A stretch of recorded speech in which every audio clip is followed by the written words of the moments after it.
We got a rubber match between the Evansville Otters and the Mississippi Mud Monsters on this overcast day here at historic Bosse Field. Hello, everybody. My name is Lucas Macklin alongside my partner, Riley Angel, and you're listening to the Papa John's pregame show. Papa John's is the official sponsor. The Otters pregame and postgame show is available every game night, 20 minutes before and 10 minutes after each Otters game on the Otters Digital Network, Home Team Network, and now on 96.9 WYIR. Speaking of the Home Team Network, they are the exclusive home of every Frontier League game this year. Check out the Home Team Network to sign up today and get a front row seat to every Otters game this year. Riley, Otters coming off a big win, a chance to take the series today. Go down how it happened last night. Well, yesterday, after what we saw in the first game of the series, we really came in hoping the offense would do well, and they did. They struggled at first, but a big 5-run fifth inning lifted them to a 6-4 final over Mississippi. Most of it was done by Justin Felix. Of all people, Justin Felix, a 3-run homer in the fifth inning. He had 4 RBI total on a 1-for-3 night. He really contributed big time in that Otters win. LJ Jones, though, also collecting career hit number 300 in last night's win, so congrats to him. And the pitching was outstanding. John Beamer, 7 strikeouts, didn't walk anybody, only giving up 2 earned runs, 3 runs total. And then Ryan Wiltsey coming in, he had a nice outing. Nick McAuliffe getting his first career save after working through some trouble in that 9th inning, but was able to lock it down. Huge win for Evansville. Hopefully they can come in here today during this rubber match, take this series as the division leaders come in tomorrow. Yeah, and last night we saw the Otters score, and then right after Mississippi scored. The Mississippi scores in the top half of the 5th, and it was super important for the Otters to respond. And you mentioned they responded in a big way. A little bit of small ball going on there, a hit and run, avoiding double play, and then setting up that Justin Felix 3-run bomb. Obviously huge as they go for the win today. And on the mound for the Otters today will be Adrian Montilva, the southpaw, who's really looked good as of late. So far this year, the numbers don't look at 0-2, 4.50 the ERA, but he's been so effective for Evansville. He's kept them in ball games each and every time out. Hopefully he can come in here and continue to do the same for this Otters team that is really hoping for him to do that, especially after the start we saw last night from Beamer, where we know this bullpen can come in and lock teams down whenever they absolutely need to. His last outing against Florence, he gave up 4 runs in 5 innings, but he kept them in that ball game, and that's really all you can ask a starter to do. Yeah, and we really kind of mentioned Montilva doing a great job at getting weak contacts, and outside of some rare occurrences, the long ball has bitten him a little bit. 3 home runs in his last 2 starts, and of his 5 runs given up in those 2 starts, 4 of those runs have come off home runs. But outside of that, he's done a really good job at getting weak contact, and then last outing, got 6 strikeouts, a career high for him so far in this young season. And when you pitch to contact, you're kind of going to give up homers. That's par for the course, especially in today's day and age with how baseball is going. But like you said, those strikeouts climbing up that last outing, if he can start getting 5, 6 strikeouts a game, I think that's huge for this Otters team moving forward, especially if he can limit some of that contact because of, all that contact. Bad things are going to happen. That's just the way baseball is. Yeah, and speaking of that offense, Otters got a new face in today. Ellis Schwartz, the newest Evansville Otter. He'll be playing right field tonight. He'll be leading off a player that played some really, really good baseball, especially his last 2 seasons of college. And in the corner outfield spots this year, they haven't seen a ton of offensive production, but Ellis Schwartz looks to come in here and be that guy for Evansville. As you mentioned, huge numbers in college with Gardner-Webb University in the A-10. Hopefully he can come in here and be a huge presence at the top of this lineup and set things up for Graham Brown, Paven Parks, and LJ Jones. Ellis Schwartz in his final 2 seasons of college ball had 14 home runs, got on base at a .457 rate, a .541 slugging, also had 28 doubles, so a big offensive bat coming in. Just finished his college career not too long ago, and hopefully can give some boost to this Otters offense that has already played so well at the start of this year. And with all the way this league has gone this year, all the offense that has been in the Frontier League, you really like seeing a guy like Ellis Schwartz come into this lineup and give a little more power to the top of this team. Reminder, you're listening to the Papa John's pregame show. Papa John's is the official sponsor of the Otters pregame and postgame shows, available every game night, 20 minutes before and 10 minutes after each Otters game on the Otters Digital Network, on the Home Team Network, and on 96.9 WYIR. We're going to take a short break, and when we're back, it'll be starting lineups time for National Anthem and then first pitch. You're listening to the Otters Digital Network. Maintaining our independence becomes more and more vital as we age. Swerka and More can help you navigate this important journey by answering your questions and connecting you to free and unbiased community resources and support services. If you are seeking advice for yourself or a loved one, let Swerka be your first call. More information available at swerka.org or by calling 812-464-7800. Originally opening in 2004, Jacobs Village has been a home for adults with disabilities, giving these great residents a wonderful opportunity to live life just like you and me. Jacobs Village mission is to continue building a safe, walkable neighborhood community where people with disabilities and older adults can find meaningful relationships, affordable and accessible housing, and activities to keep their bodies and minds engaged. We can't wait to have Jacobs Village at the ballpark on July 3rd for our annual Red, White, and Blue Night. More information on this great community partner is available at jacobsvillage.org. For the last 5 years, the Evansville African American Museum and the Evansville Otters have partnered together to offer tickets at no cost for the whole family for the Juneteenth Negro Leagues Baseball Tribute. All are invited to celebrate Juneteenth with us on June 19th for the annual Salute to the Negro Leagues game. Pre-game activities start at 4:30 with first pitch scheduled for 5:05. For information on these tickets, fans can stop by the Evansville African American Museum at 579 Sandra Matthews Way in Evansville or any local Evansville-Vanderburgh Public Library. Right now in Vanderburgh County, over 800 children are in the child welfare system waiting for someone to be their voice, and you could be that voice by becoming a court-appointed special advocate, a CASA volunteer. Donating just a few hours a month of your time can change a child's life forever. Vanderburgh County CASA invites you to join them. Stand up, speak out, be for the child, be a CASA. For more information, visit vandcasa.com. That's VAND CASA.com. Ballet Indiana is made up of local ballet professionals, dedicated parents, and community members in order to provide unique and life-enriching experiences for hundreds of young dancers, while carrying out their mission to inspire a lifelong appreciation for dance for both our dancers and the Evansville community. More information on Ballet Indiana and information about their upcoming performances is available at balletindiana.org. Maintaining our independence becomes more and more vital as we age. Swerka and More can help you navigate this important journey by answering your questions and connecting you to free and unbiased community resources and support services. If you are seeking advice for yourself or a loved one, let Swerka be your first call. More information available at swerka.org or by calling 812-464-7800.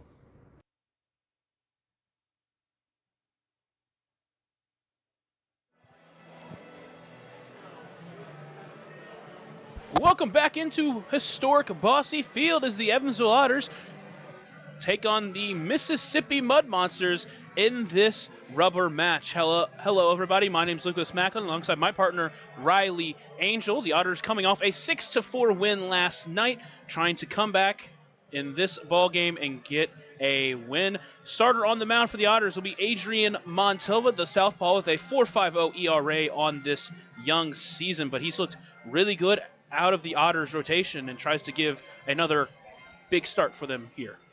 And that's exactly right. A big start is needed for Evansville here tonight if you want to get this series win against this Mud Monsters team, especially the way the offense has played the last couple of days. They haven't kind of found that groove that they were in over the road trip and last homestand. So if you can get a good start from Montilva, that just gives the offense even more confidence, especially when a guy on the mound is dealing. It will be a tough ask for the Otters as they'll go up against the Mud Monsters, probably their ace, and Brian Williams.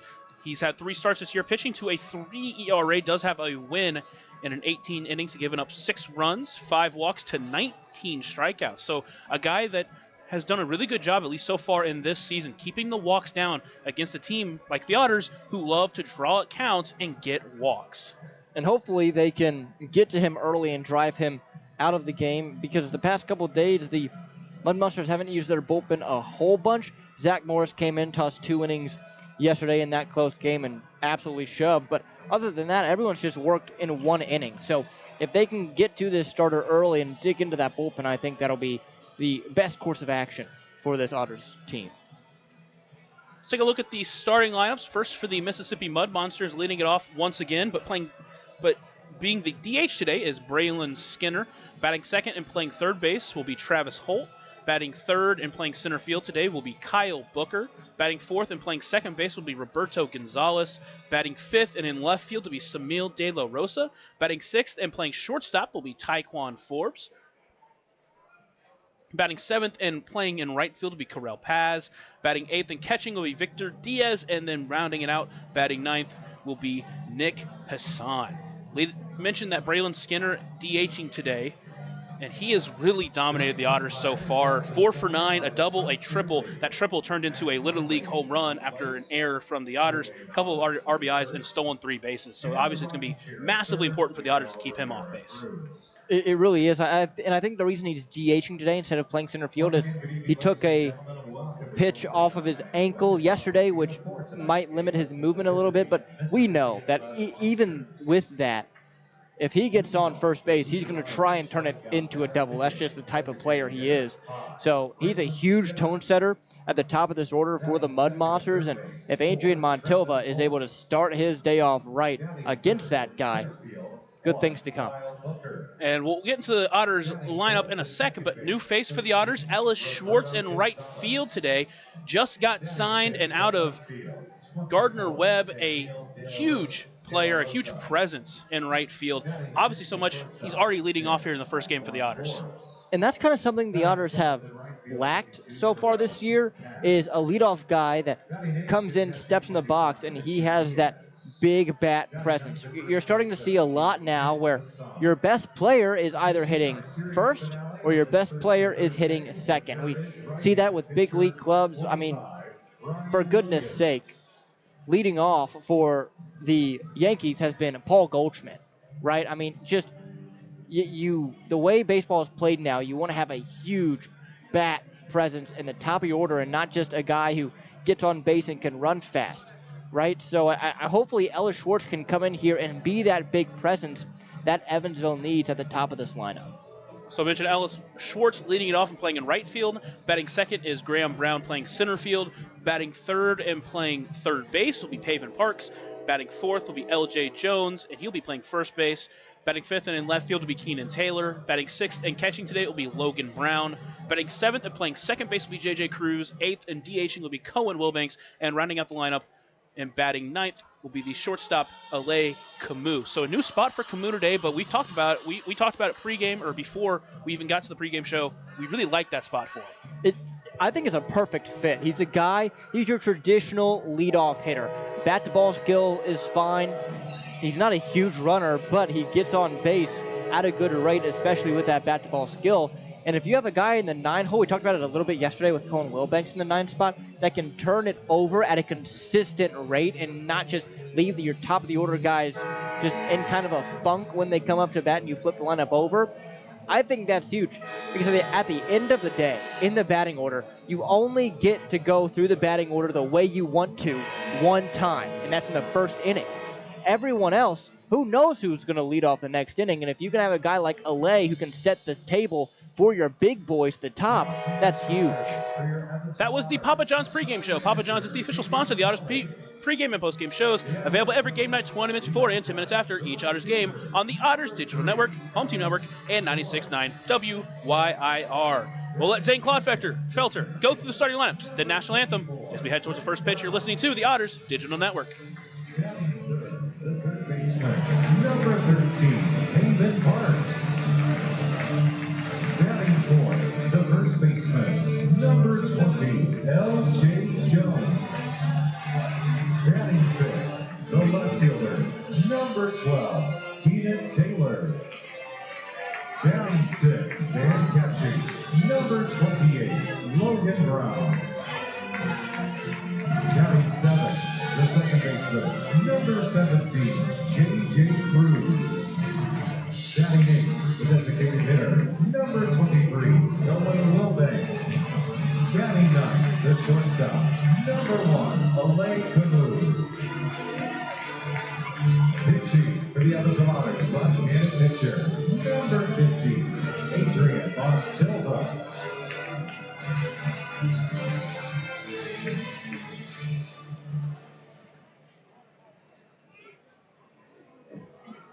Ladies and gentlemen, at this time, would you please rise and remove your caps as we honor America's freedom, those who now protect it, and pay tribute to those who have made the ultimate sacrifice with the singing of our national anthem, this evening being performed by representatives from the Boundary Center for the Arts.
Tonight's game ball is delivered to you by Papa John's. Better ingredients, better pizza, Papa John's. Nice crowd filling in here at historic Bossy Field for this Thirsty Thursday version of baseball.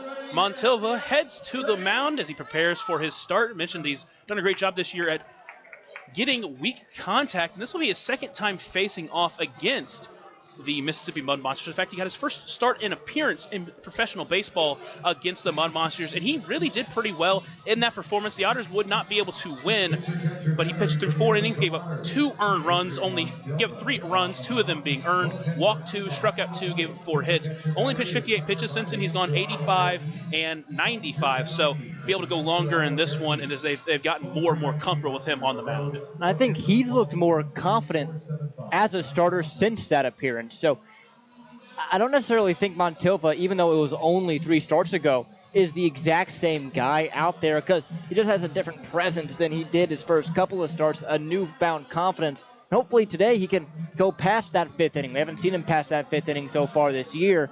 Hopefully he can get into the 6th and hold this Mississippi team to only a couple of runs and get this offense back to what they were doing yesterday. Yeah, we had John Beamerly yesterday, 7 strikeouts, no walks. Another pitcher that has kept the walks down in his entire season. 2 walks in his first appearance, 3 in his second appearance, and then only 2 walks in his last appearance. So hopefully he can do more of the same, try to be as efficient as he can, get through 5, potentially even more if he can stay strong and go quick.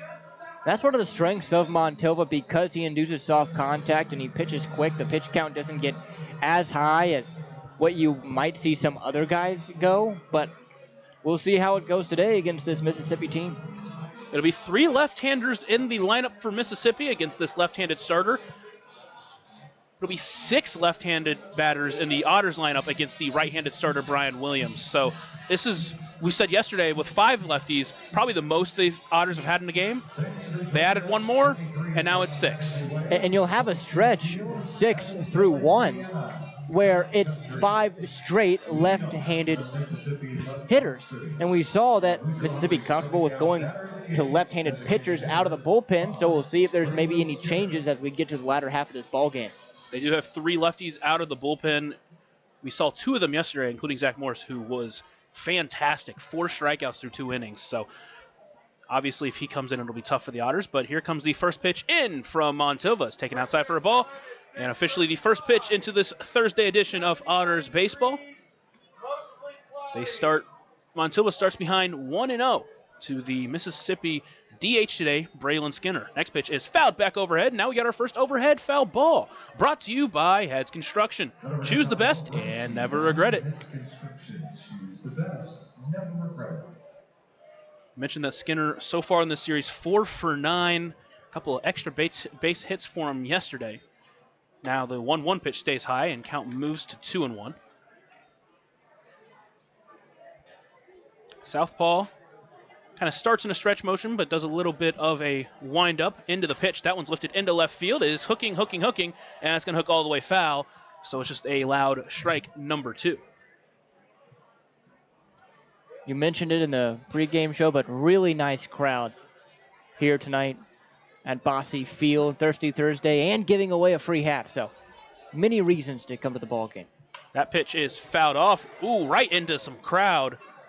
Hopefully everyone was ready for that one. That 2-2 pitch was quite a bit above the zone, but made it look nice. So we also got hats, and you got one of yours on. Oh yeah, gotta rep it. 2-2 pitch, chopper. That one's in a hook foul as well. Count stays at 2-2. Talked about this in the first game. Skinner does a great job at just putting his bat out there and making contact. Doesn't strike out a lot. Only a couple so far in this series. Next 2-2 pitch. Swing and a miss, 4 strike 3. So just as I say it, he strikes out. A German-American bank strikeout, the first of the game for Adrian Montilva. And with 1 away, it'll be the third baseman, Travis Holt. I think we call that the announcer's jinx. Yeah, but that time it worked in favor of us instead of working against us.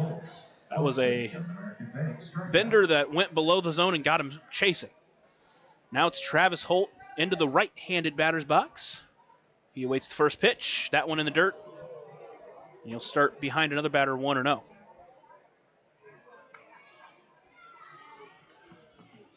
Adrian Montilva, the first-year professional pitcher. Played 2 seasons for the Milwaukee Panthers. Now the 1-0 pitch. That one finds his own. Evens it back up at 1-1. I like to see him immediately go to that fastball just to get a strike after bouncing that changeup on the pitch before. 1-1 finds his own as well. Count moves to 1-2. Please stand by for an important announcement.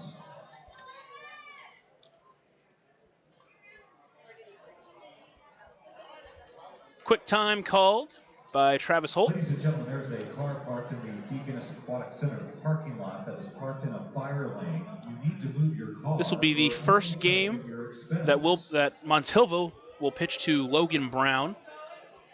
Pitch 2 of them to Justin Felix, 1 to Cohen Wilbanks. Now the 1-2 pitch. Swung on a miss.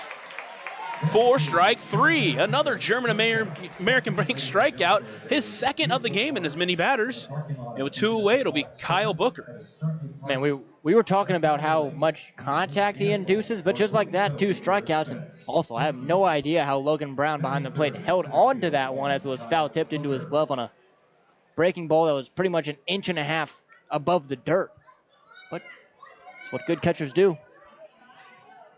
First pitch into the left-handed hitting center fielder is taken just high. Count at 1-0.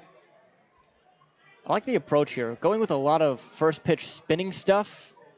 After yesterday, the Mud Monsters were so aggressive on the first pitch. Next one stays inside. Count moves to 2-0. I think that's a good adjustment made by this coaching staff. 2-0 pitch. That one's fouled back overhead. Count moves to 2-1. had some Central Division action earlier in the day. It was Lake Erie and Schaumburg. Schaumburg had taken the first 2 games of the series, but Lake Erie came back and got the win. Say Lake Erie and Washington both lost yesterday, so the Otters and Florence both picking up a game with their wins. 2-1 pitch on the ground towards second. Cruz will take it in on a hop. Throw to first in time for out number 3. So Montova works a clean first inning. We head to the bottom half. Still tied at 0. You're listening to the Otters Digital Network and on 96.9 WYIR. Originally opening in 2004, Jacobs Village has been a home for adults with disabilities, giving these great residents a wonderful opportunity to live life just like you and me. Jacobs Village mission is to continue building a safe, walkable neighborhood community where people with disabilities and older adults can find meaningful relationships, affordable and accessible housing, and activities to keep their bodies and minds engaged. We can't wait to have Jacobs Village at the ballpark on July 3rd for our annual Red, White, and Blue Night. More information on this great community partner is available at jacobsvillage.org.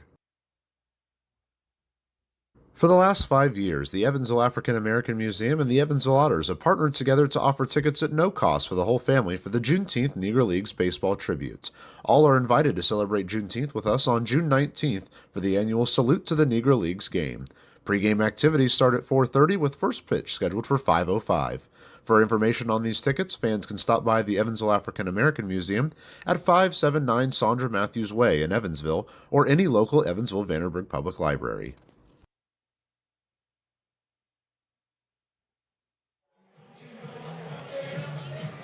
Back in at historic Bossy Field, it's Brian Williams to the mound. Behind the plate is Victor Diaz. That pitcher and catcher battery is sponsored by The Answer Auto Repair East. Find your battery needs at The Answer Auto Repair East, located at 2319 North Greenwood Road, or call at 812-475-9000. Mentioned that Brian Williams has been really good to start the season for the Mud Monsters.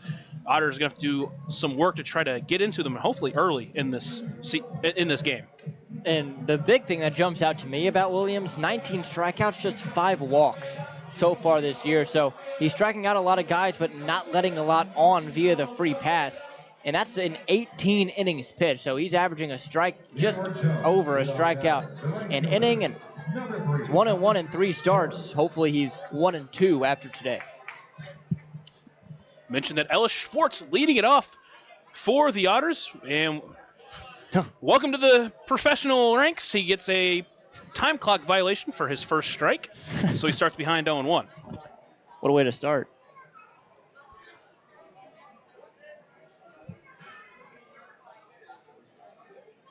First pitch is swinging. Tries to get aggressive, and now he's behind 0-2. Thing that I've noticed is he's choking up a little bit on that bat. That pitch was at 90 miles per hour, up and out of the zone.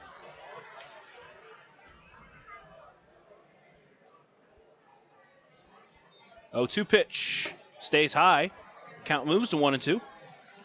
So got him swinging up and out of the zone on the first pitch. Tried to do it again, but Schwartz lays off. Stands in the left-handed batter's box, pretty far in, close to the plate. Now the 1-2 pitch in the dirt. Count moves to 2-2. So after falling behind 0-2, he's battled back to even the count. Ellis Schwartz spent 6 seasons in college ball, spent 3 of them with Emory, season with Stony Brook, and 2 with George Washington in the A-10 conference. And he was back-to-back player of the year for George Washington. And now we got a pitch clock violation on the pitcher Brian Williams, and so now the count runs full.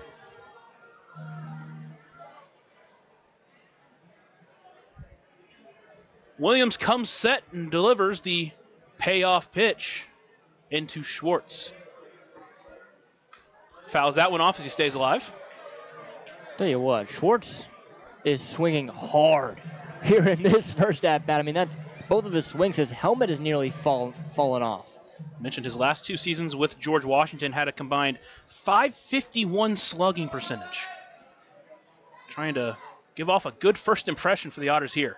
Payoff pitch, runs in and hits him. So it would have been a walk either way, but he will get ball 4. So he heads down to first. Little gimpy there as he took that one off the knee. Yeah, I mean, 91 right above the knee, just before it gets to the super meaty area of the thigh. it's not gonna feel good, that's for sure. For a second, I thought he was just gonna take it, turn around, and walk to first base the way he reacted right after he got hit by the pitch. But he's gonna take his time, feel it off a little bit. Again, that's just not one you like to see, especially a guy debuting here in his first plate appearance. But other than that, he worked a good plate appearance, especially after being down in the count 0-1. Another guy to this Otters squad with some speed. 65 out of 82 stolen base attempts during his college career. Only went 9 for 14 in his senior year, so you wonder if that's a bit of a change that he made or the team made. Still feeling it now as the trainer will go out and talk with him. Otters still without JT Benson.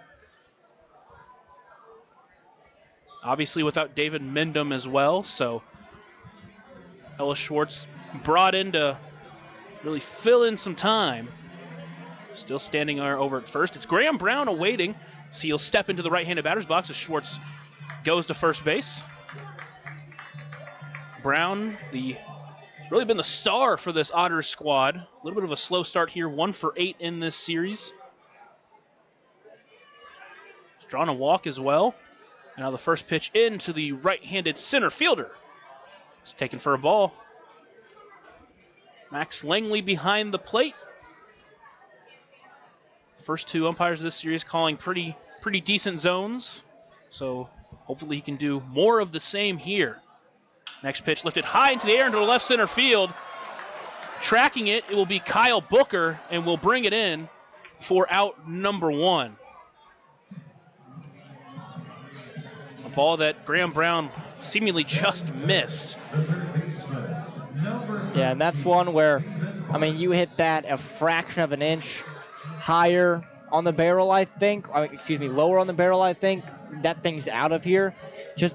But, baseball's a game of millimeters, it seems, at times. Still like to see him be able to get hard contact in a situation like that, even if it ends up with an out. It'll lead to Pavement Parks. Quick check over at first on Schwartz. He gets back in time. Parks wearing 13 today as the Otters are in their beersies. Mentioned that his normal 11 uniform was not quite fitting right, so he wears 13. First pitch in to the third baseman today. That one swung through on that one. Starts behind 0-1. Brian Williams not afraid to take his time while he's on the mound. Obviously got a pitch clock violation earlier. And I think right now he's trying to hold Schwartz over there at first. Schwartz, decent lead, but again, we'll see if he takes off. Next pitch lifted high into the air, but for a pop-up that's just going to leave the edge of the infield. And will be brought in by the shortstop Forbes for out number 2. So after a leadoff, essentially walk, but will go down as a hit by pitch. A couple of pop-outs for the Otters will bring up L.J. Jones. That's 2 straight hitters where Evansville got a very hittable fastball in the zone and just missed it. We'll see if Williams makes an adjustment. Jones, with his tall stance in the right-handed batter's box, awaits the first pitch. He'll take that one. Just catches the zone at the top. He'll start behind 0-1.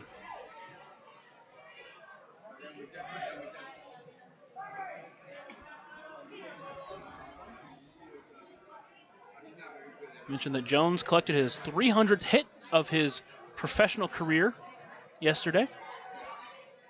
A 1 pitch chopper towards third, brought in by Holt. He'll make the long throw to first in the dirt, but brought in by the first baseman Hassan.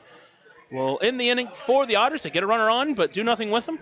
Still tied at 0 as we head to the second inning. You're listening to the Otters Digital Network on 96.9 WYIR. Right now in Vanderburgh County, over 800 children are in the child welfare system waiting for someone to be their voice, and you could be that voice by becoming a court-appointed special advocate, a CASA volunteer. Donating just a few hours a month of your time can change a child's life forever. Vanderburgh County CASA invites you to join them. Stand up, speak out, be for the child, be a CASA. For more information, visit vandcasa.com. That's VAND CASA.com. Ballet Indiana is made up of local ballet professionals, dedicated parents, and community members in order to provide unique and life-enriching experiences for hundreds of young dancers, while carrying out their mission to inspire a lifelong appreciation for dance for both our dancers and the Evansville community. More information on Ballet Indiana and information about their upcoming performances is available at balletindiana.org.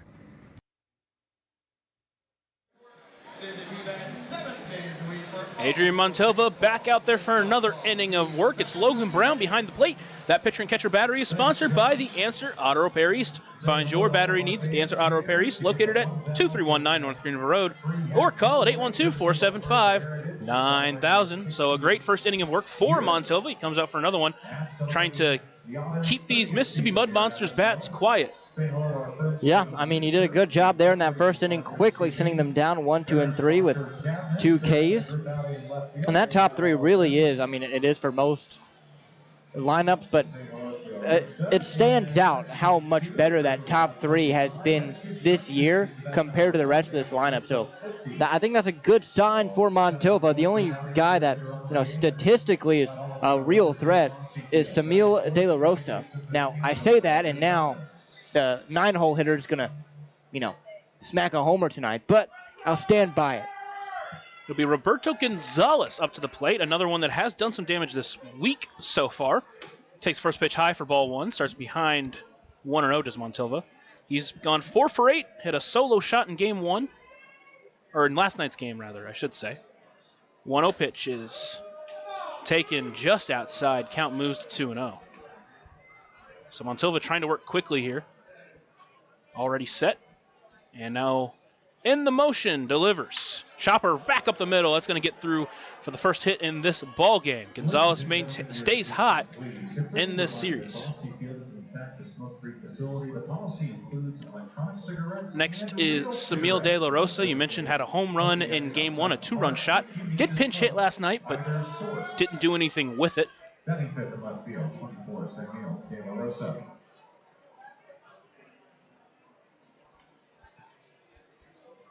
First pitch into De La Rosa stays high, so he starts behind another batter, 1-0.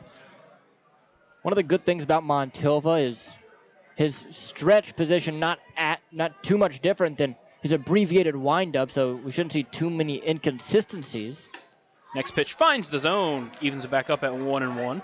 As we've seen with some pitchers that have come into Bosse Field this year with struggles out of the stretch, but out of the windup they're so good, or vice versa. Check over at first, not in time. And that's one of the good things about an abbreviated windup, is it's so similar to the stretch that starting pitchers, especially at the major league level of what I've heard, is they're so much more comfortable. That one's lifted high and deep into left center field. Brown on his way back, Taylor on his way back. They'll watch it come off the wall. Brown will bring it in. It'll be thrown all the way into the infield, and it will keep De La Rosa at first. So a hard-hit single. Gonzalez does advance to third, so back-to-back hits. Brings up the shortstop Tyquan Forbes, who just hasn't been able to really do anything this week. He's 0 for 7 with the walk and 5 strikeouts. Now Montalva in a jam that he's going to have to try to work himself out of. Yeah, thankfully it was only a single. Not too often you see a 400-foot single, but that's what we just got there. And hit the top of the wall, too.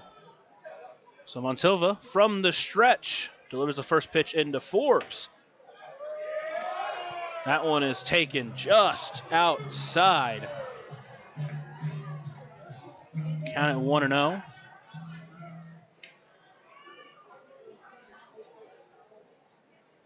Next pitch in from Montalva. That one's taken high. Count moves to 2-0. It's been a bit of a tight zone for Max Langley. Forbes, the former second-round pick in the MLB draft, awaits the 2-0 pitch. Swung through that one. Montalva gets back 2-1.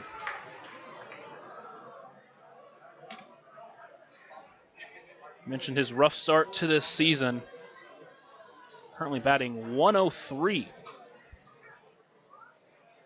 That one chopper towards short. Camus will take it in on a hop. Toss over to second for 1. Throw to first will be in time for out number 2. A 2 double play there. a run does score, but the Otters, a couple of big outs there with 2 away and no one on the base paths now. It'll be the right fielder, Correll Paz. And you take that every single day of the week, especially in a scoreless ball game, because you got to score 1 to win anyway. So giving up just a 1 run on a double play and emptying the bases is huge. Back to the windup. First pitch into Paz is a bender. He finds a zone. 0-1 count now. That was a fantastic front door slider. Got Paz leaning away and got back in the zone. That pitch runs in. I think it's going to hit him. So one that wasn't too far inside, but Paz playing up around the plate. Just ran in and got him. So now it'll be the catcher, Victor Diaz, with a runner on first. Ladies and gentlemen, please stand by for a very important announcement. Diaz will step into the right-handed batter's box. Got last night off after playing in game 1 and going 1 for 4.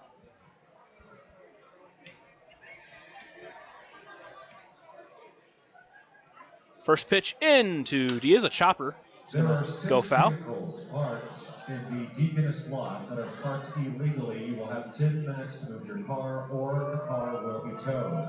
License plates to follow. Now an 0-1 count into the Mud Monsters catcher. That one stays outside. Count moves to 1-1. TFE 338. You need to move your car. Victor Diaz spent 5 seasons in the minors, a year with the Phillies, a year with the Dodgers, before spending 3 seasons with the Astros. Runner takes off for second, swinging strike, thrown in a second, not in time. A Toyota Solara. So a stolen base to put a runner in scoring position with 2 outs. You need to move your vehicle. Count at 1-2 to Victor Diaz, however. Cadillac XT4, license plate C283W. Mentioned a great crowd tonight, so much so we have some illegal parking going on. To be exact, we have 6 illegal parking jobs so far. Count at 1-2 for the catcher. That one a chopper foul. He stays alive. Plate NON. Still going. You need to move your vehicle. A Toyota Corolla, plate D230VJ. Diaz with a 277 batting average this year, 4 RBIs, and an RBI chance. As Mississippi took the lead 1-0 here in this inning. That one in the dirt, stopped by Logan Brown. A great stop to keep that runner at second. Finally, a Chrysler Town & Country. Count now at 2-2. 502 EOV. You need to move your With vehicle. Corell Paz over at second, getting a pretty big secondary lead. Great job from Logan Brown to keep that in front of him.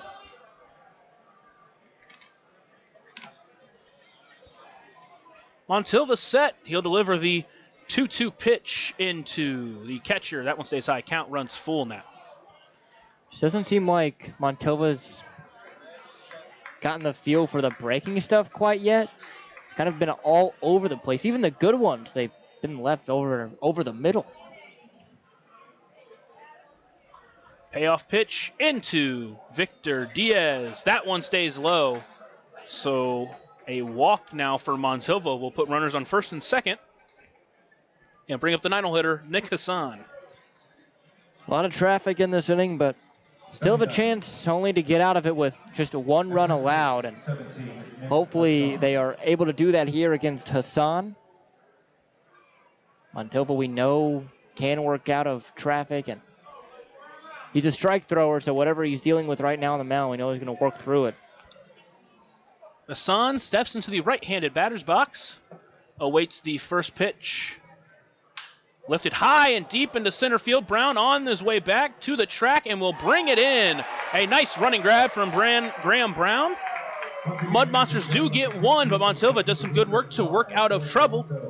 Otters will head to the bottom half, trailing by 1. You're listening to the Otters Digital Network and on 96.9 WYIR. Maintaining our independence becomes more and more vital as we age. Swerka and more can help you navigate this important journey by answering your questions and connecting you to free and unbiased community resources and support services. If you are seeking advice for yourself or a loved one, let Swerka be your first call. More information available at swerka.org or by calling 812-464-7800. Originally opening in 2004, Jacobs Village has been a home for adults with disabilities, giving these great residents a wonderful opportunity to live life just like you and me. Jacobs Village mission is to continue building a safe, walkable neighborhood community where people with disabilities and older adults can find meaningful relationships, affordable and accessible housing, and activities to keep their bodies and minds engaged. We can't wait to have Jacobs Village at the ballpark on July 3rd for our annual Red, White, and Blue Night. More information on this great community partner is available at jacobsvillage.org. Here in the bottom half of the second inning, Otters trail by 1, but we saw yesterday did a great job responding when the Mud Monsters scored. Hopefully they can do it again here.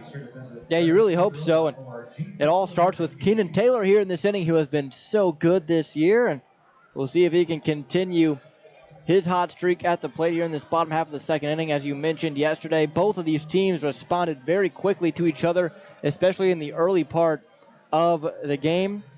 I mean, we'll see how this keeps going. And look at this, just saw Windy City beating Gateway somehow. That's the first game of their doubleheader. They'll play again. Some more Central Division news. Tri-City ahead of Florence 2-0. And then Joliet and Washington has been postponed due to rain, and apparently no power as well, which very unfortunate.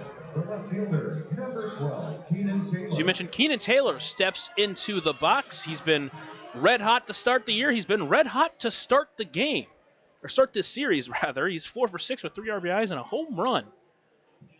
He waits first pitch, taken inside for a strike. He starts behind 0-1. I guess it's a good thing Washington is coming to town tomorrow, given that their stadium doesn't have power right now. Williams from the stretch, and every one of his pitches delivers. That one lifted high into left field. On his way back is De La Rosa, and will bring it in for out number 1. So a hard hit ball just right to the left fielder there. And with 1 away, it'll be the catcher Logan Brown. Number 28, Logan Brown. Brown so far 1 for 5 on the series, a walk, scored a run. One of the 3 runners to score on the Justin Felix home run last night. Awaits the first pitch in from Williams. Hard hit ball, but right to the first baseman, Hassan. So now quickly with 2 away, it'll be J.J. Cruz. Yeah, and he just got jammed a little bit on that up-and-in fastball, which is 74 off the bat. And those things happen. I like the aggressiveness of Logan Brown there, but I know with no batting gloves for him, those hands definitely not feeling too good right now. It's J.J. Cruz in the left-handed batter's box. First pitch in, taken inside. Cruz starts ahead 1-0.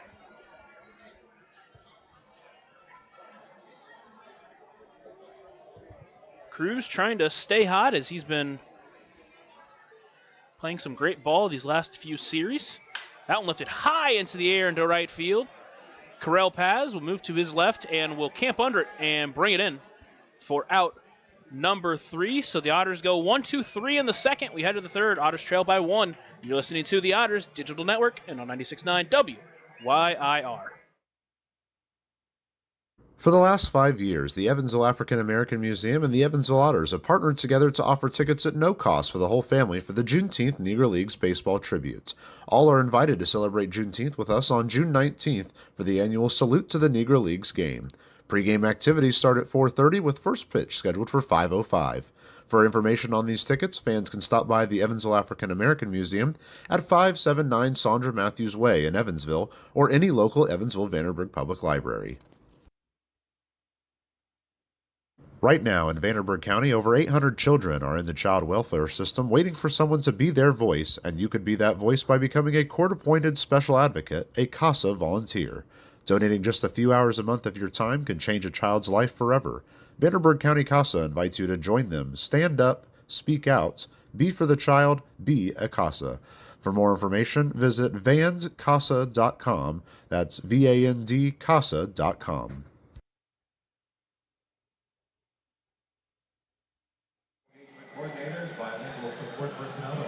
So the Otters making a change at the pitching position. It'll be the newest pitcher for the Otters, Nolan Thebe, making his first appearance for the Otters this season. And it will be his professional debut. Nolan Thebe on the mound, Logan Brown behind the plate. That pitcher and catcher battery is sponsored by the Answer Auto Repair East. Find your battery needs at the Answer Auto Repair East, located at 2319 North Green River Road, or call at 812-475-9000. Man, Adrian Montova leaving after only 2 innings of work. I mean, that's not a great sign. Not in the dugout. From what I saw, Andy is back at the top rail. He wasn't in the dugout in the middle of the inning. Hopefully, Montova's all right. That's all we can hope for. Now the first pitch into Braylon Skinner, back at the top of the lineup for the Mud Monsters. That one went behind him in the dirt. So first pitch, a little bit wide, but hopefully he can settle back in. Well, as you mentioned, his debut, maybe a little bit of nerves. Little hop and a skip from Skinner. Doesn't want to get hit in that ankle again, I guess. Next pitch in from Thebe. That one finds his own, so he gets right back in it. Count moves to 1-1. Played his last 2 college seasons at Jessup in his final year. Had a 3.54 ERA in 28 innings. 39 strikeouts to 13 walks. Now the 1-1 pitch. Chopper foul. Count moves to 1-2. So after that shaky first pitch, really looks good at those last 2 pitches. And you hope he can come in here and give some length. We haven't seen him yet. We don't know what exactly he has, but hopefully he can come in here, give a couple of innings, and rest that bullpen. Now the 1-2 pitch in from Thebe. Chopper foul. He stays alive. And the way Montilla was pitching, obviously the second inning was shaky. Yeah. You mentioned didn't really have the feel for his off-speed pitch. Maybe there was something else to that. Doesn't feel like they would have taken him out. McCauley's a guy who really likes to stay with his starters. That pitch finds a zone for strike 3, gets him looking. A German-American bank strikeout, his first of his professional career. Save that baseball for Nolan Thebe. It's a really nice pitch. Just froze him on a down and in fastball. That was his fastest pitch yet. See how he does here against the rest of this Mud Monsters team, but I think that's a good omen for the rest of this outing. Next up will be Travis Holt as he steps into the right-handed batter's box. First pitch is low and away. Count moves to 1-0. Only 4 starts during his 4-year college career. So not typically a guy that started a lot of games, but in 19 appearances did go 28 innings, so could give multiple innings here.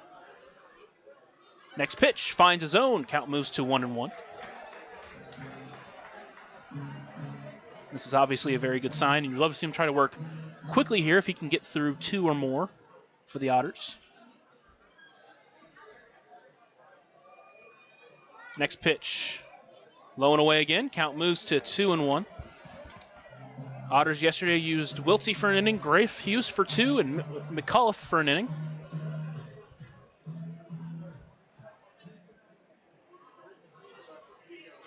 Now the 2-1 pitch from Thebe.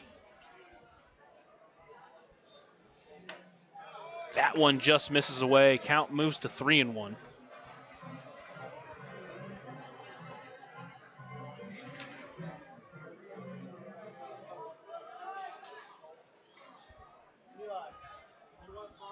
Three-one pitch in the dirt for ball 4. So after that strikeout, a walk to Travis Holt. And it'll bring up the center fielder, Kyle Booker. Right there, he just yanked a couple during that at-bat. And it's a couple of times we've seen on his breaking ball that it's got some movement, but it seems like it's not quite snapping it enough. Spin rate only at 1,700 on each of those first 2 breaking pitches that he's thrown. Kyle Booker in the left-handed batter's box. Awaits the first pitch from Phoebe. That one finds his own. Starts ahead 0-1.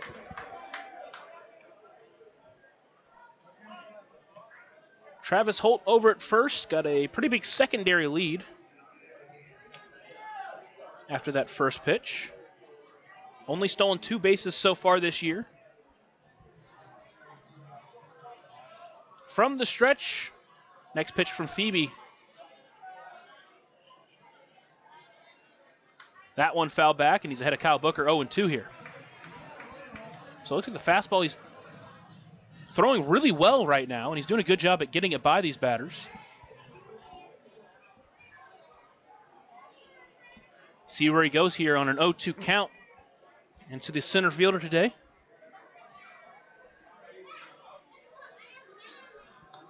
First, a check over on Travis Holt. Nothing doing. Booker was 3 for 9 in this series coming in. Had a home run back in game 1. A 2-run shot that left the bat that was way above the zone. Now the 0-2 pitch. Runner takes off. That one lifted into center field. On the way in will be Graham Brown. He won't get to it. Holt has to stay at second because he had to make sure that ball got down. So the hit and run didn't end up with a runner at third. So runners on first and second with only one away. It will be Roberto Gonzalez. Didn't look like Holt got a really good read of that one off the bat. It was off the end and softly hit, so maybe because of that he thought it was going to be caught, but it was placed in the perfect position. I think if he gets a better read on it, and I think 9 out of 10 times he makes it to third base, just that one didn't quite get it off the bat correctly. Now it's Roberto Gonzalez who singled and came around to score in his first at-bat. Watches the first pitch that just misses high. Count it 1-0.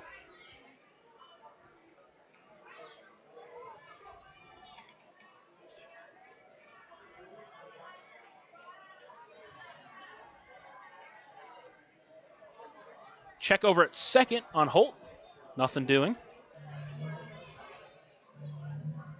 Phoebe was signed and activated yesterday, getting his first professional baseball action here today after a 2-inning outing from Adrian Montilva. That pitch runs outside. Count moves to 2-0.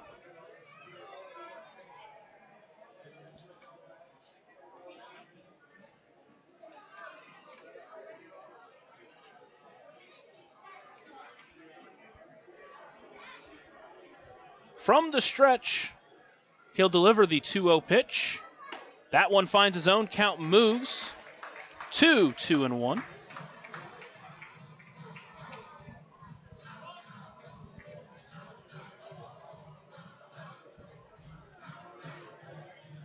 Quick time for Roberto Gonzalez as he tries to set himself up here.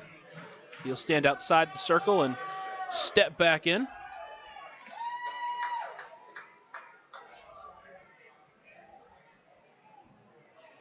He'll come set and deliver the 2-1 pitch into the second baseman. That one finds his own as well. Count moves to 2-2.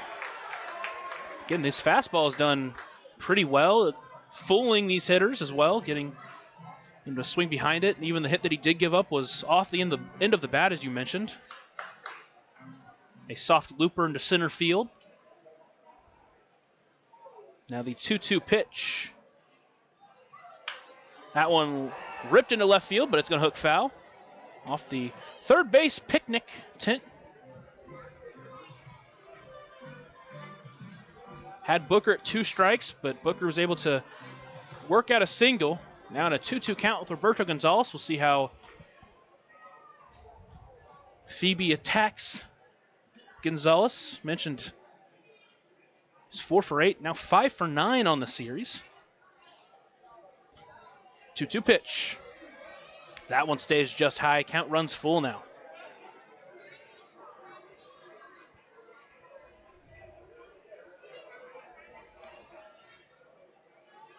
Phoebe, the right-handed pitcher, played his final 2 collegiate seasons at Jessup. 3-2 pitch. That one stays high. And that's going to be a walk So now the bases are loaded with only one away 24. for the left fielder, Samil De La Rosa. Had some rain earlier today and over the night. Drawn some overcast skies, but the rain has stayed away mostly. Now we'll get a mound visit from pitching coach for the Otters. See what Max has to say here. I mean, again, good first at bat against Skinner, and then just has kind of lost it against Holt. And now Gonzalez obviously giving up a single in the middle of those two. And what's really interesting is throwing that fastball a lot. Doesn't seem like he has the confidence to go off speed right now because he hasn't been locating it very well. But even those last two fastballs that he didn't pull down on them. He left them way high. Now it's De La Rosa has been doing some hefty work. Had a loud single in his first at bat. He takes the first pitch high for a ball. Went all the way to the wall, but it was hit so hard that Brown was able to get it in time for him to stay at first. He would then be eliminated on a double play, so a huge play by Graham Brown there. That one finds his own. Count back at 1-1.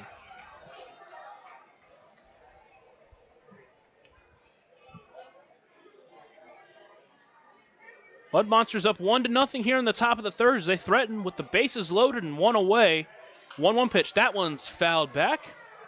Count moves to 1-2. So another batter he's got at 2 strikes. See how he attacks him here and tries to get a huge out number 2. I'd love him to go low in the zone again, try and get a rollover from De La Rosa. 1-2 pitch in from Thebe. Swung on a miss for strike 3, a German-American bank strikeout, his second of the inning.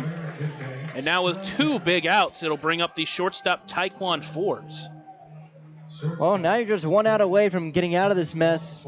And I think right now, this is the guy you want to face if you're Evansville, but also Forbes is coming into this at-bat wanting to prove it to himself again that he's still got it. First pitch in from Thebe. That one stays outside. Count moves to 1-0. Again, Forbes, a huge talent. 17 home runs only a couple of years ago here in the Frontier League. Just a guy who, again, even in batting practice, will launch the ball out of this park. That one's a chopper towards short. Camus will come in on it. Throw over to the first. LJ Jones had to come off the back, but gets the tag on Taekwon Forbes. So a great play from the first baseman, LJ Jones. Thebe works through some trouble, doesn't give up a run. The Otters still trail the Mud Monsters 1-0 as they head come to the plate. You're listening to the Otters Digital Network and on 96.9 WYIR. Ballet Indiana is made up of local ballet professionals, dedicated parents, and community members in order to provide unique and life-enriching experiences for hundreds of young dancers, while carrying out their mission to inspire a lifelong appreciation for dance for both our dancers and the Evansville community. More information on Ballet Indiana and information about their upcoming performances is available at balletindiana.org.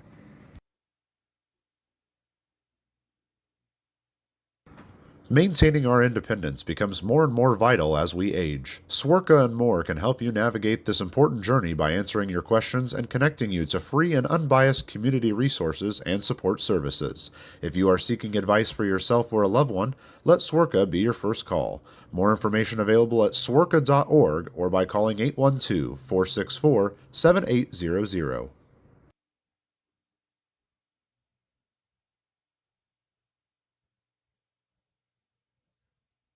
Originally opening in 2004, Jacobs Village has been a home for adults with disabilities, giving these great residents a wonderful opportunity to live life just like you and me. Jacobs Village mission is to continue building a safe, walkable neighborhood community where people with disabilities and older adults can find meaningful relationships, affordable and accessible housing, and activities to keep their bodies and minds engaged. We can't wait to have Jacobs Village at the ballpark on July 3rd for our annual Red, White, and Blue Night. More information on this great community partner is available at jacobsvillage.org. Welcome into historic Bosse Field as the Otters come to bat here in the bottom of the third inning. And we've got a guest here in the booth, Julie Hoon with Youth First, here to talk about their mission and what they're doing with the Otters today. Thanks for having me. Yeah, of course. Youth First is a local nonprofit. We've been around for about 27 years, founded right here in Evansville, and our mission is mental health. We strengthen youth and families. Partner with schools. We've got mental health professionals embedded in school buildings, elementary schools, middle schools, high schools. We're there to work with kids and families and just make sure they're at their best.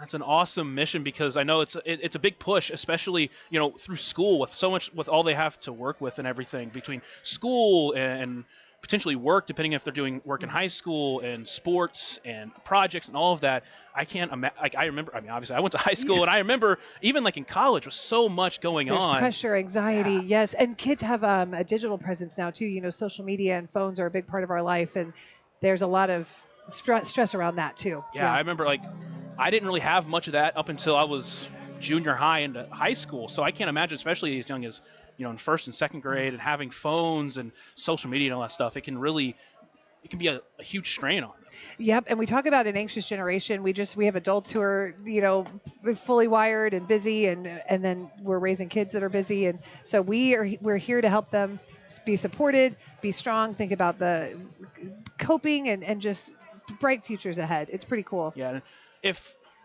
a kid wants to try to reach out to you guys or try to find where you guys are at, where would they go to do that? So our website, youthfirstinc.org, you can see all the schools we're in. We're in 14 counties across southern Indiana, 126 partner schools, and the Youth First Mental Health Professional is a free resource that any child can meet with them. Teachers meet with them even. Sometimes teachers have to worry about self-care and stress on them. So you can get to our website and find the school find whatever school we're in. So that's Cohen Wilbanks, who's at the plate. He draws a full count walk, a Deerhead side walk, cafe and bar. So the Otters with a leadoff runner on. I'm here with Julie Hoon with Youth First, and talk about what you guys are doing around the ballpark today. This is Heritage and Youth First night at the Otters. We're so honored to be here. Bosse Field is such an iconic part of Evansville, and these players are so important. Mental health has made its name in sports now. Our physical health is important, but our mental health is important, and so we just want to. Wow, that's awesome. Camus squares on a bunt, but pops it up. It'll be brought in by the pitcher, Williams. And so it'll be one away with a runner on first. We'll bring up the leadoff hitter, Ella Schwartz. We're just here to raise awareness for mental health, watch some baseball, and bring out families. We're all about the family unit. We're all about kids. And look at all these kids that are having so much fun. They got to throw out the first pitch. They're playing games. They're giving fist bumps to the players. It's so cool to watch. Yeah, a great crowd here at Bosse Field. Obviously, we'll hear later what the official count tonight is. First pitch into Schwartz is taken inside for a ball. And I was the MC last year for the Otters, and a lot of these games, especially that are in between innings, obviously, we don't see them on the broadcast, but so much fun, especially for young kids. I remember when I was a young kid growing up here in Evansville, I went to some games and played some games. So awesome to get a chance to do it today. We got to bring, my son plays for the 12U Gulfmore Warriors, so we got to bring those boys out, and these guys are like legends to them, right? I mean, they remember being 12 years old. We all think of that inner 12-year-old, and grow up dreaming about being a baseball player, and these guys are doing it. So we're really happy to be here tonight. I always love being able to grow up and say, oh, yeah, I have a hometown team, yes, and now I'm broadcasting for them, which is so great. But that's awesome. It's really awesome. Schwartz at the plate with a 1-1 count, takes that one for a ball as the Otters try to fight back in this one. So anything else you want to talk about, especially with Youth First? Yeah, I know a lot of people ask, what do a Youth First mental health professional? So they're embedded in the school building, like all the local high schools, Bosse, Castle, Wrights, Mater Dei, Harrison, Central. I mean, we've got mental health professionals there, and just to help kids, they've got a lot on their shoulders, a lot of stress, like we were talking about earlier. So Schwartz fouls that one off. Count runs to 2-2. Yeah, they can meet with that person one-on-one and just again get some coping strategies, get some help on how they're going to overcome that. We want young people to learn how to cope. We just like a baseball player has to, right? We want them to learn. Life is going to throw curveballs at you, but you got to be ready to move forward, and that's what we're all about. So our mission is to keep kids away from drugs and substances and poor choices, get them moving to really healthy areas and decisions in life. we mentioned about kids having an online presence. Do you guys have like a website that they can go to and find more about? Yeah, you can find us on social media: Facebook, LinkedIn, Instagram, or youthfirstinc.org. You can visit our website, learn it. We've got a bunch of family programs. We have. Yeah, we got family programs. We've got all the schools we're in, like I mentioned. We have some neat things. We have, for example, a grief camp. When young people have lost a loved one, it's pretty hard to talk about grief, but it's a whole camp dedicated to how to cope with that, how to talk about it, how to remember that loved one, but move forward. So some really cool. There's even an In It to Win It, like 7 Habits of Highly Effective Teens. We have a whole program around that. Schwartz hits that one into the air. High fly ball into center field. It'll be brought in by the center fielder Kyle Booker. And with 2 away, it will lead to the center fielder Graham Brown. Center fielder, number 24. Say, Julie, I know you're talking about the grief counseling. I think that's one especially, I had someone who was close to me that passed away when we were in high school, and I was very fortunate to have a really close, knit group of friends that we were able to, lean on each other on. So, having something like that especially, I think, can be massive for young kids. You're exactly right. And you just hit on something. We hear from a lot of young people, they feel very isolated these days. Even though we have phones, we're more connected than we've ever been.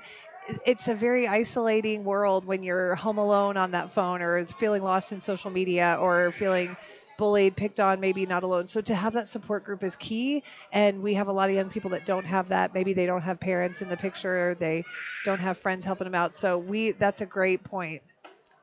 Graham Brown at the plate, couple of balls to him, count at 2-0. So obviously Youth First, all these different types of things. Otters have a lot of different groups that come in that deal with a lot of young kids, but having a group like Youth First here, I think, is so huge, especially on a big night like tonight. Yeah, we want people to know we're in local schools, where we help so many kids. It's so cool to have the T-shirts out tonight and have people come up and say, "I know Miss So-and-so. She's our Youth First person," and that makes us so happy, because that's why we exist. The schools realize that kids, if they're not at their best mentally, it's hard to take that test. It's hard to think about a college or career plan. So we want to help them feel at their best. 3-0 pitch to Graham Brown is taken on the edge for a strike. Count moves to 3-1. A Heritage Federal hat giveaway night. Yeah, the first 1,000 hats. Did you see those red hats? Yeah, we were very, very grateful to get one up here in the booth. Nice. I'm just not wearing mine. Graham Brown hits that one high and deep into left field, and that one is a no-doubt home run for Graham Brown. The Otters take the lead 2-1. Graham That was Brown. huge. Brown, his 4th home run on the year, a team-leading 5th home run on the year. Mentioned the Otters take a 2-1 lead. We brought him good luck. Hey, look at that. Brought out the hat, and he decided to take a long ball deep to left. That one was no doubter off the wall bat. He knew it, and now it's Pavin Parks at the plate. Reminder, that ball was exterminated by McMahon Exterminating. Member who can help with all your pest control needs, McMahon can. Mentioned Graham Brown. He's been playing so well. He was Player of the Week not too long ago for the Frontier League. He's been one of the best players in an Otters uniform. Now it's Pavin Parks at the plate. First pitch from Brian Williams is taken inside for ball 1. I got to ask, how you're 12 years old, you hit a home run, you go find that ball and keep it. Do these guys go find their home run ball? Not all of them. I bet maybe their first one. Okay. Or if LJ Jones, for instance, just had his 300th hit last night, so he got to keep that ball. He got to keep that one. Okay. So next pitch into Parks is taken for a strike. Count moves to 1-1. Our pitcher that was just on the mound, Nolan Thebe, his first professional game, got his first professional strikeout that last inning. Wow. So they'll keep that baseball as well. Yes, that's a awesome. lot of new players on this team, a lot of players that are fresh out of college. Parks, one of the veterans. He awaits the 1-1 pitch in from Williams. Swung through that one. Count moves to 1-2. Potentially nearing the end of this inning, Julie. Thank you so much for joining us up here. Is there anything else you wanted to say about Youth First in particular? You wanted to make sure if they got anything from this interview that they got? just know that Youth First is 27 years old. We have been a part of this community. We have helped kids who have gone on to become board members of ours. They've gone on to work at Youth First, and some are even Youth First mental health professionals themselves. So we have young people that say, thanks to the help I got from Youth First, I am thriving. I'm at my best. I'm helping the community, and that makes our hearts so happy. So thanks to everyone for the support. You can donate. You can volunteer. We need everyone to make it happen, and the community shows up big time for us. Say 2-2 pitch into Parks, ripped to right. A diving snag by Nick Hassan to end the inning. Paven Parks is robbed, and that'll do it for this inning. But the Otters take a 2-1 lead as we head to the fourth. Thank you so much, Julie, for joining us. Thank you so much for taking your time out of your day to come here to the ballpark and spread the message about what Youth First does. We love Bossy Field. We love the Otters. Go Otters. Thank you for having me. All right. You're listening to the Otters on the Otters Digital Network and 96.9 WYIR. For the last 5 years, the Evansville African American Museum and the Evansville Otters have partnered together to offer tickets at no cost for the whole family for the Juneteenth Negro Leagues Baseball Tribute. All are invited to celebrate Juneteenth with us on June 19th for the annual Salute to the Negro Leagues game. Pre-game activities start at 4:30 with first pitch scheduled for 5:05. For information on these tickets, fans can stop by the Evansville African American Museum at 579 Sandra Matthews Way in Evansville or any local Evansville-Vanderburgh Public Library. Right now in Vanderburgh County, over 800 children are in the child welfare system waiting for someone to be their voice, and you could be that voice by becoming a court-appointed special advocate, a CASA volunteer. Donating just a few hours a month of your time can change a child's life forever. Vanderburgh County CASA invites you to join them. Stand up, speak out, be for the child, be a CASA. For more information, visit vandcasa.com. That's VAND-CASA.com.